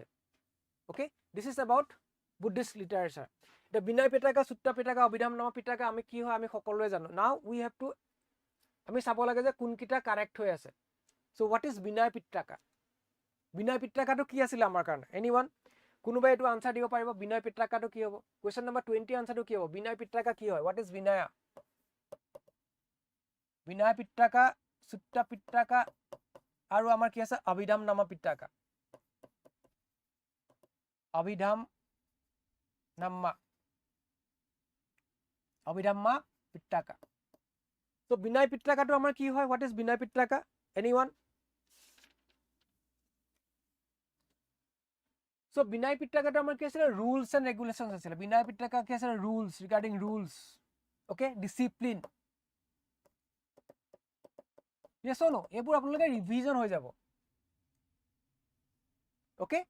Then Sutta Pittaka to ki asile? This is Sutta Pittaka to ki asile amar? This is what? The teachings of Buddha. Sutta Pittaka to ki asile amar? Teachings of Buddha. Okay, this is what? Teachings of Buddha. Or Abhidhamma Pitaka to say, yet I'm a philosophical Zibura ideas, philosophical ideas are there. Yes or no? But again, A to the Moy Milau Kia was a Abhidhamma Pitaka is a philosophy C1. So C1 more answer Kiase, answer A is the correct answer. A2 Binay Pitaka Kiasela monastics rule buasile, discipline or Bikoyasile. Sutta Pitaka Kiasela, this is the discourse of Buddha, that means teachings of Buddha. Abhidhamma Pitaka is what? Philosophy of teachings. So very important. Okay, so Buddhism e hok ba Jainism e hok amar porikha karone bahut important. Ekita bhalke sai jabo. Okay, so Buddhist literature logote Buddhist architecture chaitra ki hoy bihara ki hoy tar upori ami sabo lagibo stupa ki hoy. Okay, so I can এই টপিকটো যদি আপোনালোকে পঢ়িব বুদ্ধিজিমত আপোনালোকে Buddhist literature পঢ়া উপৰিও আপোনালোকে ইয়াৰ লগত আৰু কি পঢ়িব যে সেক্ট অফ বুদ্ধিজিম এটো ইম্পৰ্টেন্ট মহায়ানা কি হয় হিনায়ানা কি হয় বজ্ৰায়না কি হয় ভেৰি ইম্পৰ্টেন্ট দেখিছে না অসম লিংক কৰি পেলাই কোৱেশ্চন কৰিছে সেক্ট অফ বুদ্ধিজিম পঢ়িব লাগিব তাৰ লগত আৰু মই কি কৰিব লাগিব যে আৰ্কিটেকচাৰ বুদ্ধিজিম বুদ্ধিষ্ট আৰ্কিটেকচাৰ আমি পঢ়িব লাগিব আৰ্কিটেকচাৰ আমি কি পঢ়িব লাগিব যে स्तूपा की হয় আমি কি পঢ়িব লাগিব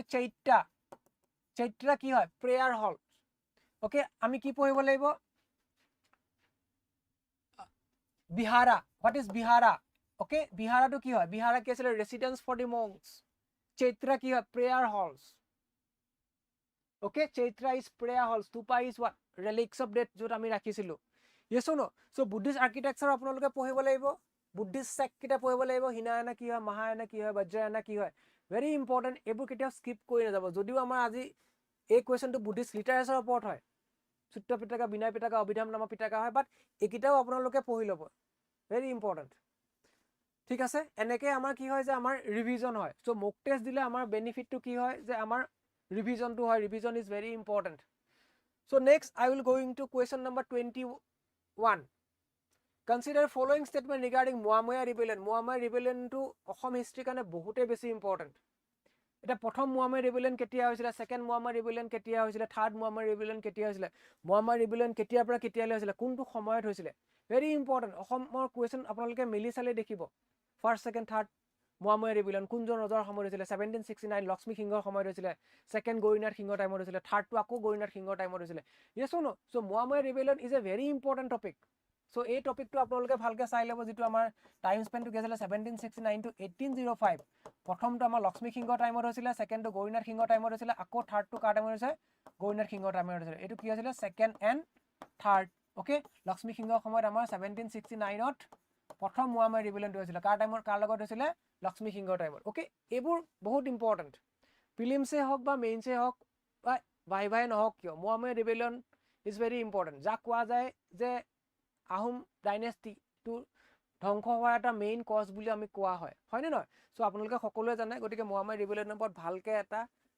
এবাৰ ভালকে দুবাৰ তিনিবাৰ 10 বাৰ ৰিভিজন কৰি যাব now let's solve the question আমি এটা কোৱেশ্চনটো সলভ কৰিম it was the most serious rebellious against the Ahom kingdom হয়নে definitely it is the correct statement the rebellion began during the reign of Chandrakanta Singha সময়ত হোৱা নাছিলে গতিকে স্টেটমেন্ট 2 টো মোৰ ইনকাৰেক্ট কাৰ সময়ত হৈছিল লক্ষ্মী সিংহ টাইমত হৈছিল গতিকে what I can do now I will eliminate so due to jot asa I can eliminate okay so the rebels mainly belong to Moamoya sect of Vaishnavism okay so 1 and 3 are correct so enekoi apnaloke elimination method adopt koru porikhat question solve koru paribo thik ase very important question from Assam history that is the Moamoya rebellion okay so first ketia hoisile second ketia hoisile third ketia hoisile so apnaloke ebar bhalke পঢ়ি যাব এবোৰ question এনেকুৱা question কোনো miss কৰিব নোৱাৰে মানে miss কৰিলে কি হ'ব যে পৰীক্ষাটো আমাৰ যেহেতু ভেকেন্সি বহুত বেছি কম আছে ক্লিয়াৰ হোৱা চান্সটো একেবাৰে তলত আহি যাব getting so after question number 21 I will go to question number 22 okay again regarding Muhammad rebellion B Raghava Moran okay Aniruddha Dev and Muhammadia Khatra এতিয়া বি ৰাঘৱ মৰাণ কোন আছিলে আমি যদি ওৱানৰ লগত কাৰেক্ট কৰো বি ৰাঘৱ Moran who was B Raghav Moran he was the Muhammad rebellion leader okay A2 so answer কি হ'ব A2 Aniruddha Dev founder of Muhammadia Khatra Aniruddha দেৱৰ বিষয়ে আমি জানোৱে so very important B1 A2 B1 okay and Muhammadia Khatraটো কি হয় এটা Muhammadia Vaishnavite institute হয় okay so C3 so answer A to আমাৰ correct হয় so অনিৰুদ্ধ দেৱৰ বিষয়ে আপোনালোকে পঢ়ি যাব বহুত বেছি ইম্পৰ্টেন্ট okay মায়াময় সমাজৰ কাৰণে বহুত বেছি ইম্পৰ্টেন্ট ঠিক আছে so আপোনালোকে বৰভেটি বিষয়েও পঢ়িব পাৰে যোৰহাটত বৰভেটি আছে okay বহুত ইম্পৰ্টেন্ট হয় যদি কোনোবা যোৰহাটৰ আছে বৰভেটি বিষয়ে পঢ়ি যাব এবাৰ এটো ভাইভা কাৰণে important okay then we will discuss about question number 23 question number 23 to আমি ডিসকাশন কৰিম এতিয়া so এখিনি অসমৰ কাৰণে বহুত বেছি ইম্পৰ্টেন্ট হয় যিখিনি আপোনালোকে কেতিয়াও কি কৰিব নোৱাৰে যে স্কিপ কৰিব নোৱাৰে ঠিক আছে now come to question number 23 which of the following works are associated with Bhattadev so ভট্টদেৱৰ বিষয়ে APSC ত কিমান বাৰ আহিছে এটা ৰিপিটেড থিম হয় so ভট্টদেৱ কি হয় যে ফাদাৰ অফ আসামিজ প্ৰোজ বুলি কোৱা যায় হয়নে ফাদাৰ অফ আসামিজ প্ৰোজ আগতে এইটোৱে খুদে ফাদাৰ অফ আসামিজ প্ৰোজ কোন হয় ভট্টদেৱ এটা কোনকিটা ভট্টদেৱে কৰিছে বুলি কৈছে ওকে সো আমি যদি চাও যে ইয়াতে কথা ভাগৱত আৰু কথা গীতা ভট্টদেৱে কৰিছে বাট ৰত্নাৱলীখন কোনে কৰিছে এখন কোনে কৰিছে ৰত্নাৱলী কাৰ হয় এটো ককচোন ৰত্নাৱলী কাৰ হয়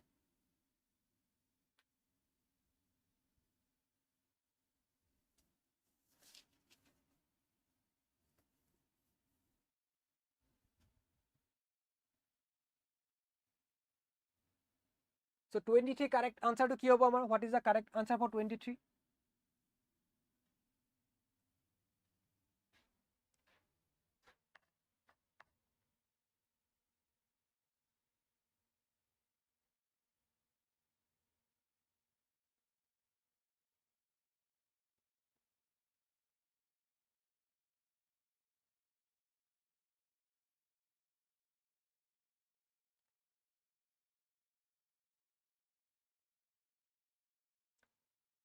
So 23 correct answer to কি হ'ব আমাৰ what is the correct answer for 23 ৰত্নাৱলীখন কোনে কৰিছে এটো এবাৰ বহুত বাৰ আমাৰ APSC পৰীক্ষাত আহিছে বহুত বাৰ আহিছে ৰত্নাৱলীৰ বিষয়ে this is by মাধৱদেৱ okay so শংকৰদেৱ মাধৱদেৱৰ কন্ট্ৰিবিউশনৰ বিষয়ে আমি জানিবই লাগিব very important এবু স্কিপ কৰি পেলাই আমি পৰীক্ষালে প্ৰিপাৰেচন কৰা নহয় মানে getting so ইয়াৰ আনসাৰটো কি হ'ব আমাৰ B is the correct answer So Bhattadev is very important father of Assamese prose কোনোবাই লিখিছে কমেন্টত জুম কৰিব লাগিব ন ওকে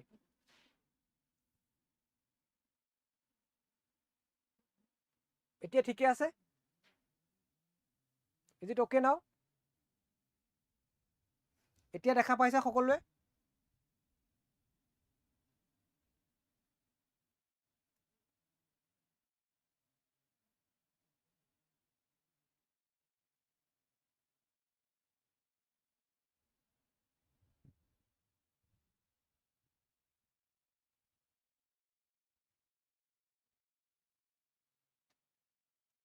Okay.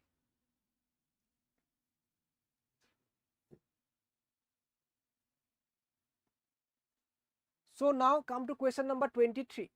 23 already আমি discussion কৰিলো এতিয়া আমি discussion on question number 24.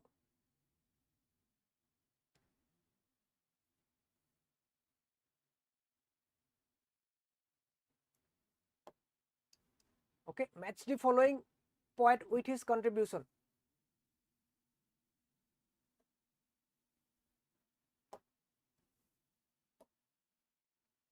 Hem Saraswati, Kabiratna Saraswati, or Rudra Kondoli. So question number 24. What is the correct answer for question number 24?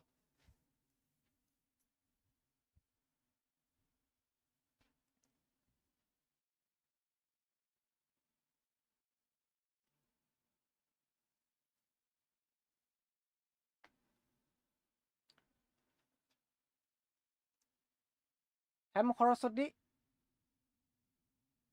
Hargauri Sambad okay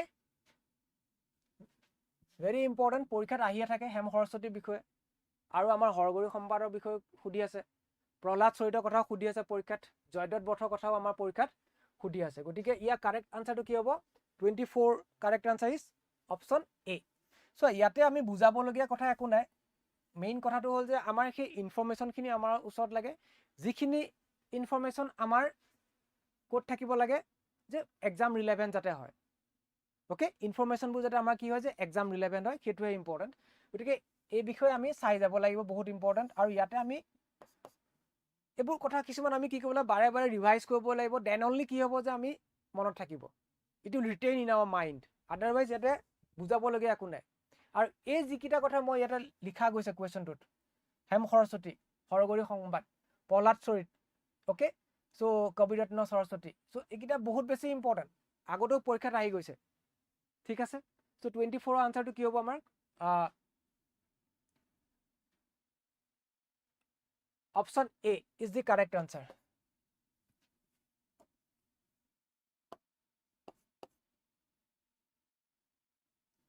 now come to question number 25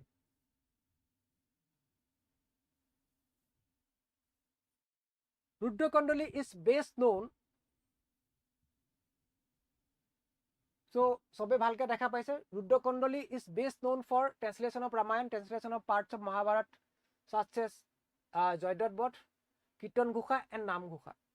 etu amar answer to ki hobo Rudrakandali answer to ki hobo so ইয়াৰ পৰা মই ক'ব পাৰো যে ৰুদ্ৰকণ্ডলী আমাৰ কিহৰ কাৰণে জনা নাযায় যে is not known for Kirtan Ghosha আৰু নাম ঘোষা নহয় so কীৰ্তন ঘোষাৰ লগত কোন ৰিলেটেড জাস্ট ইলিমিনেট কৰা শংকৰদেৱ ওকে নাম ঘোষা কোন মাধৱদেৱ okay and translation of Ramayan কোনে ট্ৰান্সলেশ্যন কৰিছিলে ইট ৱাজ বাই চ' এই পইণ্টবোৰ আমি জানিব লাগিব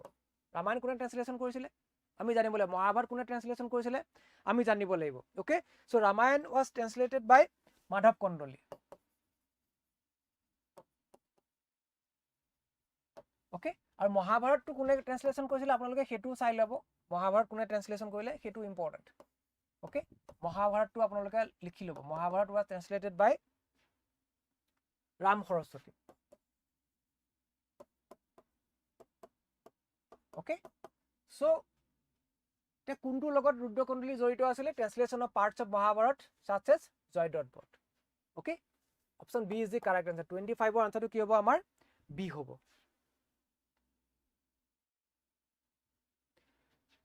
সো আসামিজ লিটাৰেচাৰ হয় এইকেইটা question very important okay we have to do it so now come to question number 26 Consider the following statement. Come to question number 26. Consider the following statement regarding Madhav Kondali. Madhav Kondali logot kunkita amar shuddha hoy ami uliabo lage. He translated the Ramayana into Assamese. Ramayana kune translate korisile? Yes. So yate ki hoye je kunkita correct hoy moi uliabo lage. Question number 26. His Ramayana is one of the earliest vernacular translation in India. Okay, so question number 26 or answer to ki hobo 26. So Ramayana, Mahabharat, Shankardev, Madhavdev, Prahlad Charit, Horogory Sambad এই সকলোবোৰ যিবোৰ আজি আপোনালোকে পাইছে বা যিখিনি আমাৰ নতুনকে ষ্টুডেন্টে এবাৰ এপিএ হ'ব গৈ আছে আপোনালোকে এইবোৰ কেতিয়াও স্কিপ কৰি নাযাব কুৱেশ্যন এইবোৰৰ পৰা সুধিব পৰা বহুতখিনি কি আছে যে চান্স আছে ঠিক আছে সো 26 ৰ আনসাৰটো কি হ'ব আমাৰ ওকে 26 ৰ আনসাৰটো কি হ'ব আমাৰ which statements are correct question number 26 both are correct Okay, yes, this is also Ramayana is one of the earliest vernacular translation in India, and he translated Ramayana into Assamese. Yes, Madhav Kondole. So agote jitu kotha koi asilu hetu upor base kore next question to ami frame kora goise. Gotike test series kora meaning to etu je jate ami exam relevant ami content buro jate ami thakibo paro. Ami jate exam relevant content or bhitor jate ami thakibo paro. Hetu sobotke important. Thik ase, otherwise ki hoy jabo je amar bahirot gusi jam ami. Okay, so quality test series that matters. Okay, সেইকাৰণে quality test সিৰিজ এটা আমি যদি join কৰোঁ যিটো আমাৰ exam relevant হয় সেইটো আপোনালোকৰ এক্সাম প্ৰিপেৰেশ্যন কৰাত বা আপোনালোকৰ যিখিনি বস্তু লেফট আউট হৈছে সেইখিনি বাছি উলিওৱাত কি কৰিব সহায় কৰিব ঠিক আছে নাও come to question number 27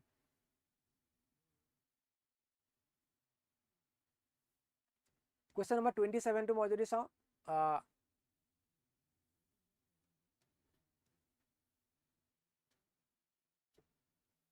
which of the following is a distinct linguistic characteristic of Raghunath Chaudhary's Assamese poetry? Complete exclusion of historical themes.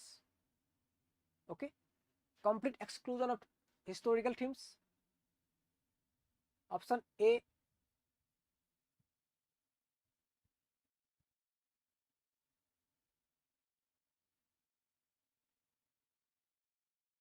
B. Incorporation of Sanskrit and Arabic vocabulary in his writing. Use of Western blank verses words from exclusively adoption of tribal dialects of Lower Assam.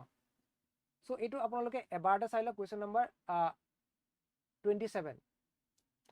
So, 27 amar answer to kiman hobo? Raghunath Chaudhary jitu amar writings or opor aise. Ek hukia boikhisto kuntu asile. So, tekhetor writing ot ki asile je Sanskrit aru Arabic শব্দৰ সম্ভাৰ এটা কি আছিল একত্ৰীকৰণ হৈছিল এটো সবতকে এটা ইউনিক স্টাইল অফ ৰাইটিং বুলি আমি কব পাৰো সো ৰঘুনাথ চৌধুৰীৰ বিষয়ে পৰীক্ষা কেবাবাৰো খুদিছে তেখেতক বিহগী কবি বুলি কোৱা যায় হেতুৱে খুদিছে বিহগী কবি কাক কয় হেতু খুদিছে বা পৰীক্ষাত বুজি পাইছে বাট আমি কোৱেশ্চনটো অলপ এক্সটেন্ডেড কৰি দিছো যে তেখেতৰ ৰাইটিং ষ্টাইলটো ইউনিকনেস কি আছিল বা খুকিয়া যিবোৰ আমাৰ ভাষাতাত্ত্বিক বৈশিষ্ট্য কি আছিল ওকে তেনেকে কোৱেশ্চন খুদিব পাৰে কাৰণ আগতে আমাৰ ডাইৰেক্ট কোৱেশ্চন খুদিছে যে বিহগী কবি কাক কোৱা হয় বুজি পাইছে কাৰণ আগৰ কোৱেশ্চনটো আকৌ কপি পেস্ট কৰি নিদিব পাৰে এটা এক্সটেন্ডেড নলেজ আমাৰ চেক কৰিব পাৰে ঠিক আছে নাও come to question number 28 Dr. Banikanda Kakoti is widely recognized as the first major literary critics of Assamese literature who introduced comparative methods. Which of the following comparative parallels did he draw in his critics? Okay, he compared the Borgit of Shankardev and Madhavdev to Robert Herrick's noble numbers. Okay, so this is also correct. Okay, he compared the role of Sutradhar in Ankyana to Greek chorus. Okay, he described Shankardev as a figure comparable to Martin Luther for the transformative impact of his religious and cultural movement on Assamese society. It is basic depth khuda goise question to, but iman depth maybe nu khudibo pare. Okay, iman depth goi pela hoyto Assamese literature upor question nu khudibo pare. ঠিক আছে so হেতু দেখি পলে আপোনালোকে বহুত বেছি কি কৰিব না লাগে যে হেজিটেট কৰিব না লাগে মানে ওকে কাৰণ মক টেষ্টত দিয়া প্ৰতিটো কোৱেশ্চনে পৰীক্ষাত নাই মক টেষ্টৰ লেভেলবোৰ অলপ কি থাকে আমাৰ যেটো ৰিয়েল এক্সামত আটকে অলপ বেছিকে থাকে ঠিক আছে সো দ্যাটস ওয়াই যিবোৰ মোস্ট ইম্পৰ্টেন্ট দেখা পোৱা গৈছে যিবোৰ কমনলি টপিক দেখা পোৱা গৈছে সেই টপিকবোৰ আপোনালোকে এই টেষ্টটোৰ পৰা কি কৰিব পাৰে নোট ডাউন কৰিব পাৰে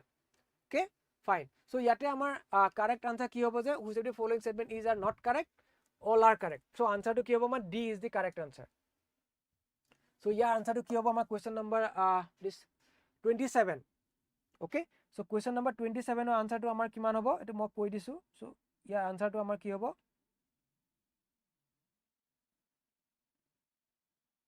question number 28 so D is the correct that means all are correct not correct khudise no so all are correct that means ki hoy je all these are correct statement okay so within 10 minutes we will going to end up this session okay aru keta mani question asa besi nai amar hardly there are 7 questions there are 7 more questions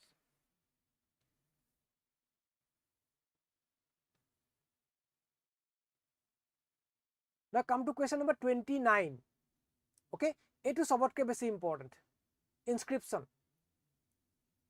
Okay, question number 29 to सबतके बेसी important. यार ऊपर question बहुत बार आई से. गतिके आमी ये topic तो ना question तो ना main concept तो क्या है ये inscription बुझाते अपना लोग का पहुँच जाए. Inscription are very important. Okay, हुइंटल inscription कुंजन रजाई लिखी सिले. कार टाइमत होई सिले. कोड आसे कोड लोकेशन. बुझी पाइसु कानाई बरखी बुआ कोड अवस्थित. So गतिके inscription are very important. So हेतु जाते अपना लोग का साइज है. এটা ডুবি কপার প্লেট কোনজন উলাৰ সময়ত এসোসিয়েট আছিল Harihar image Kamauli copper plate and Nagajari Khanikar গাঁও ৰক ইনস্ক্ৰিপশন ইয়াতে আমি সেই ৰুলাৰজনৰ বিষয়ে জনাব কোনটো প্লেছত অৱস্থিত সেই বিষয়ে আমি জানিব লাগিব দ্যাট ইজ অলসো ইম্পৰ্টেন্ট যে এটা খনিকৰ এটো নাগাজাৰি খনিকৰ গাঁও ৰক ইনস্ক্ৰিপশন এটো খন কোট অৱস্থিত খনিকৰ গাঁও এটো গোলাঘাটত অৱস্থিত বুজি পাইছে so this R very important part যিবোৰ আপোনালোকে ইনস্ক্ৰিপশন বোৰ ভালকে এবাৰ চাই যাব ওকে সো আমাৰ এই ক্লাছৰ পৰা যদি কোনোবা এজন ষ্টুডেন্টৰো যদি বেনিফিট হয় দ্যাট উইল বি মোৰ ওয়াৰ্ড ফৰ আস ওকে কোনোবা এজন ষ্টুডেন্টও যদি আমাৰ পৰা মানে লাভান্বিত হয় সেইটো আমাৰ কাৰণে কি হ'ব ওয়াৰ্ড হ'ব ঠিক আছে fine so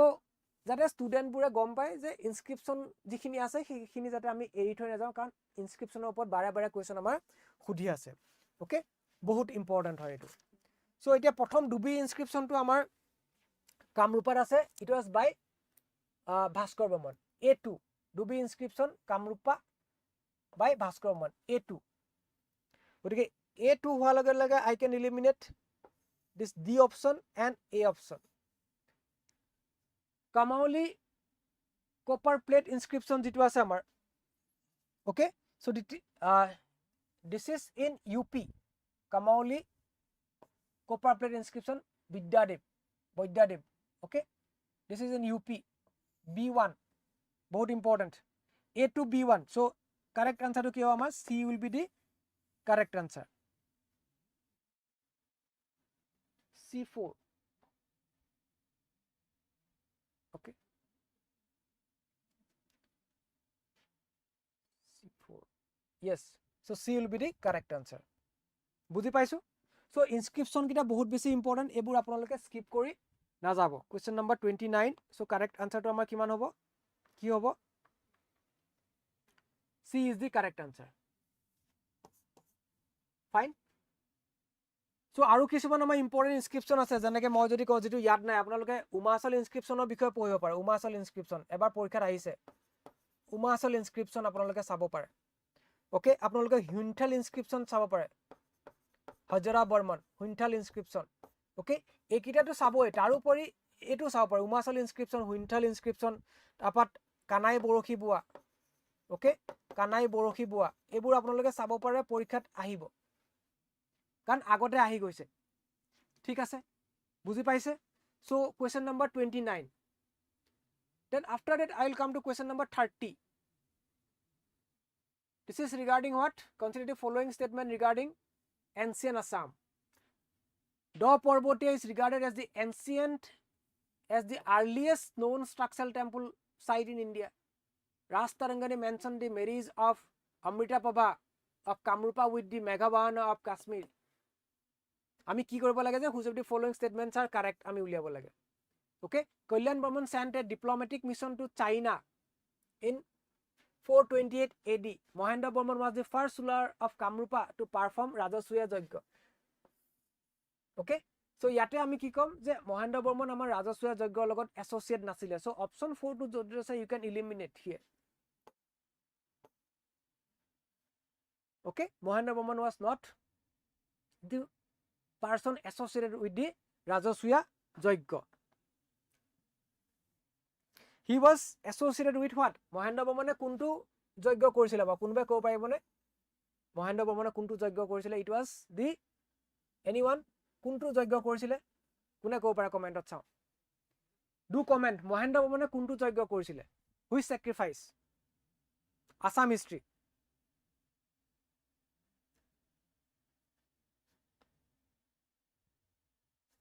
So Do Parbatia ক'ত আছে where is Do Parbatia location to কোনে কো পাৰিব Do Parbatia ক'ত আছে Assameda Joigya, very good, very good. Aftabe koise. Dor Porbotia location to kota ase baru pune ko paribo. Where it is located? Dor Porbotia. Dor Porbotia is regarded as the earliest known structural temple site in Assam. Okay, this is also correct. Rastarangini is very important. Rastarangini kune likhisi. Rastarangini mentions the marriage of Amritpava of Kamrupa with Meghavan. Very important. This is also correct. And Kolyan Burman sent a diplomatic mission to China. Assam history. Very important. Okay. So 1, 2, 3 are correct. Or Mohendra Burman was not associated with the Rajasuya Yajna. He was associated with what? Aswamedha. Aswamedha Yajna logot jorito asile. Okay. Important. So correct answer to ki hobo amar C hobo. So come to question number 31. So there are 5 more questions after that.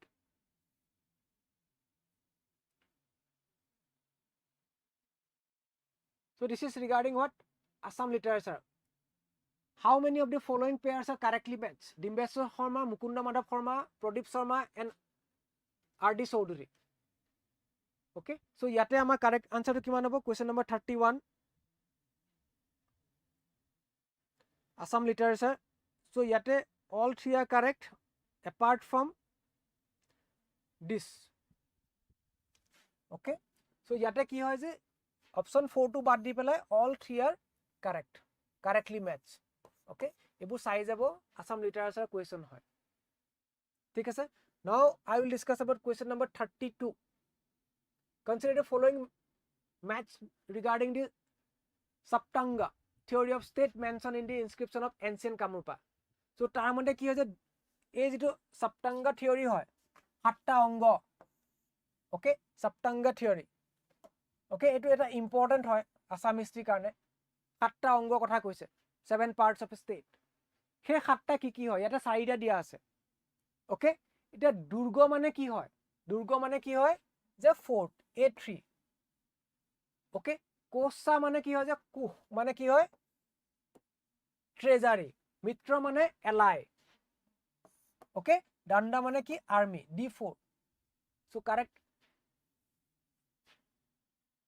A3 D4. A3 D4 B1. So correct answer ki hobo amar 1 hobo. So a theory to apnaloke sabo je Saptanga. Okay, very important from examination point of view. Agote ohane kintu ahibo pare yate 4ta ongo kotha dia goise baki 3ta moi apnaloke yate mention koi dim. Do right. Eta asile amar Swamin. He is the ruler. He is a 7ta ongo kotha koise Saptanga theory. Tare 4ta egita to apnaloke gom pale Durgo mane fort hoy, Kosa mane treasury, Mitra mane ally, Danda mane army. Tare etu 5 number বুলি কব পাৰো 6 number আৰু 7 number এইকিটা লিখি লব পৰীক্ষাত যেটো এক্সপ্লেনেশনত নাই ওকে এটা আছে অমৰ্ত্য মানে কি হয় কোনবা কব পাৰিব না আমি হিষ্ট্ৰীত পঢ়িছো অমৰ্ত্য মানে কি হয় মিনিষ্টাৰ ওকে অমৰ্ত্য মানে কি হয় যে মিনিষ্টাৰ হয় আৰু এটা আছে মই জনপদা সো আপোনালোকে এনসিয়েন্ট ইণ্ডিয়াত পঢ়িছে জনপদা মহাজনপদা আপোনালোকে পঢ়িছে সো জনপদা মানে কি হ'ব পাৰে জনপদা মানে কি হয় যে আমাৰ টেৰিটৰি বুজি পাইছে সো এই সপ্তাংগ থিওৰিটো আপোনালোকে গম পালে যে ইম্পৰ্টেন্ট হয় এখন ষ্টেটৰ কি পাৰ্ট থাকিব পাৰে ঠিক আছে এটো এটা ইম্পৰ্টেন্ট হয় আপোনালোকে মাৰ্ক কৰি ল'ব দেই আপোনালোকে এই টপিকটো কাইলৈ গভৰ্নেন্সটো লিখিবৰ কাৰণে ইউজ কৰিব পাৰিব very important in your mains answer writing okay now come to question number 32 এতিয়া আমি next question number 32 বিষয় discussion 32 আমাৰ হৈ গৈছে now I will discuss about question number 33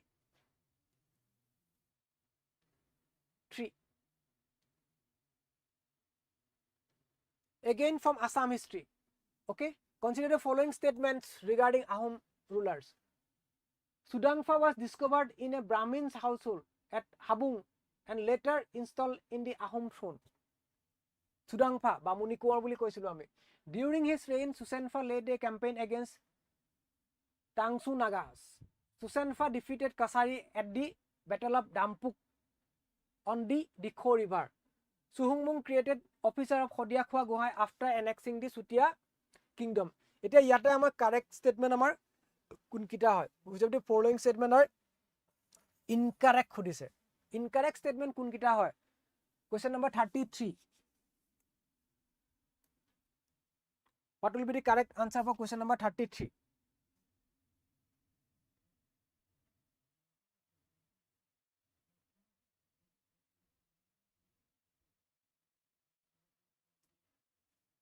Incorrect statement. Question number 33 answer to kiman hobo? 33.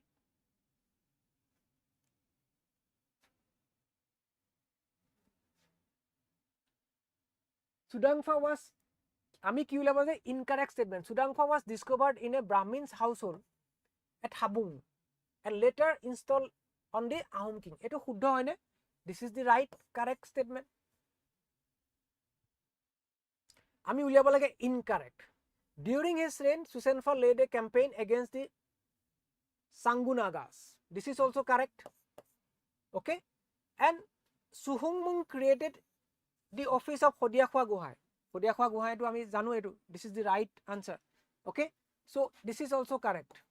Eti amar incorrect statement to hold that this statement number 3 is the incorrect.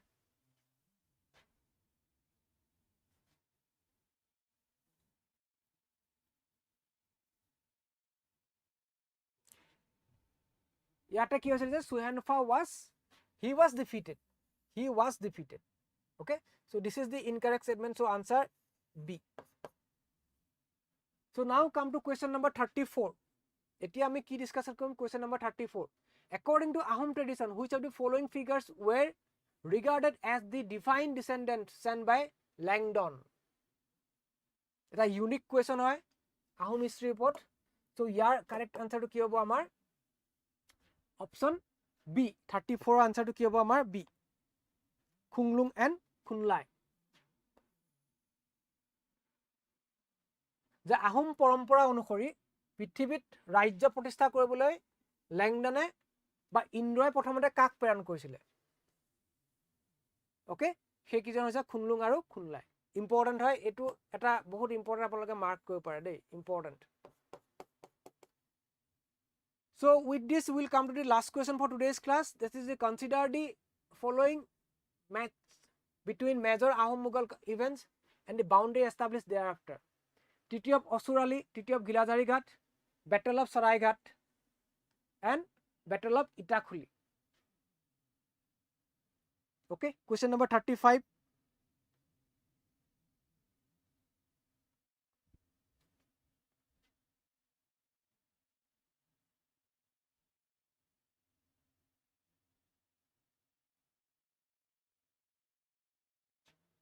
So Battle of Itakhuli amar Godador Kingo time hoisile. Yes or no? So it was during the reign of Godador Kingo 1682. Etu amar kane important. Barnadi River and Osura Ali recognized as the border. So D4.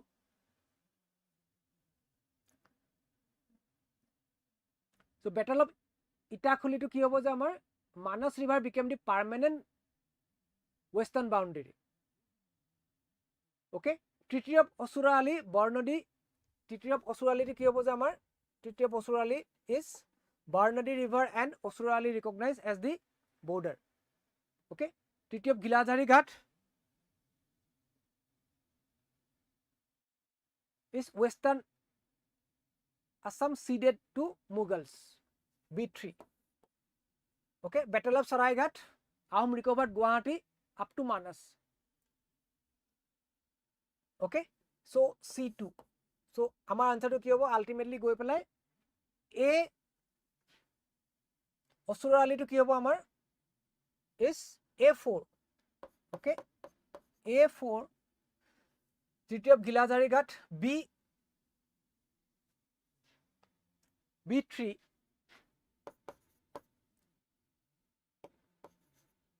okay and Battle of Saraigat etu ami সকলোৱে জানো C to কি হ'ব আমাৰ C is C2 and D1 okay Battle of Saraigat is very famous eta Battle of Saraigat হ'ব এটা আমাৰ আহোম ৰজা কোন আছিল হেতু পৰীক্ষাত আগতে খুদিছে উদয়াদিত্য সিংহ আছিলে yes or no so these are very important point গতিকে অসুৰা আলি তৃতীয় গিলাজাৰী ঘাট বেটেল অফ ইটাখুলি এইখিনি আমি জানিব লাগিব বেটেল অফ আলাবৈ কেতিয়া হৈছিলে কোনজন ৰজাৰ টাইম হৈছিলে সো আহোম মোগল কনফ্লিক্টৰ যিকিটা ইম্পৰ্টেণ্ট বেটেল হয় সেইকিটা আমি ভালকে এবাৰ আপোনালোকে চাই যাব battle of Alaboi battle of Itakhuli battle of Saraighat এইকিটা ভালকে চাই যাব ভেৰি ইম্পৰ্টেণ্ট কুৱেশ্যন আমাৰ কোনজন ৰজাৰ টাইমত কেতিয়া হৈছিলে তেনেকে আমাক সুধিব পাৰে সো ইয়াৰ কাৰেক্ট আনসাৰটো আমাৰ কি হ'ব so correct answer will be your D will be the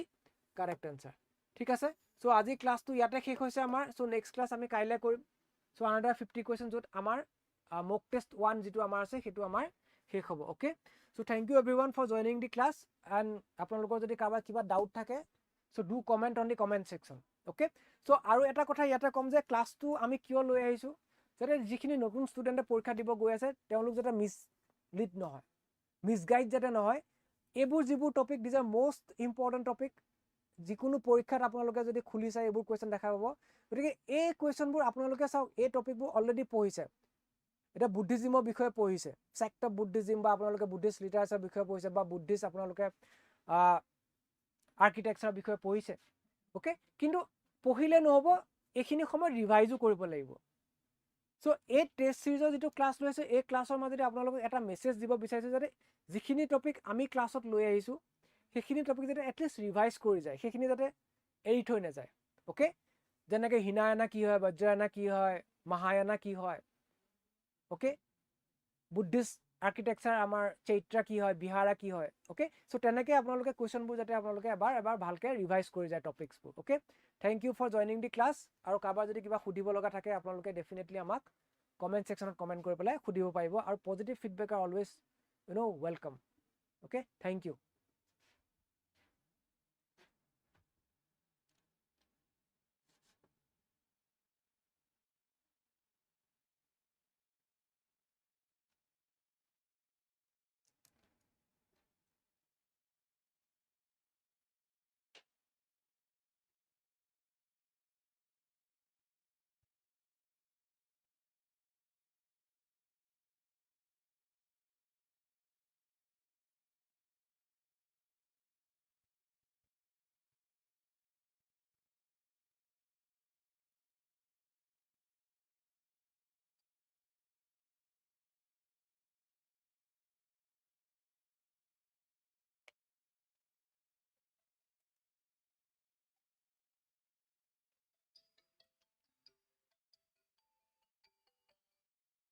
hello'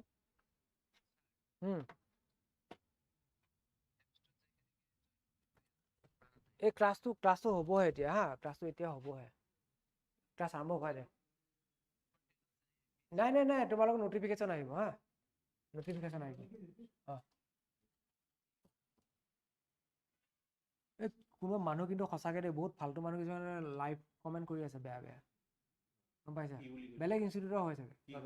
হা মানে হেৰি নাই কোনো এইটো কাটি দিম ন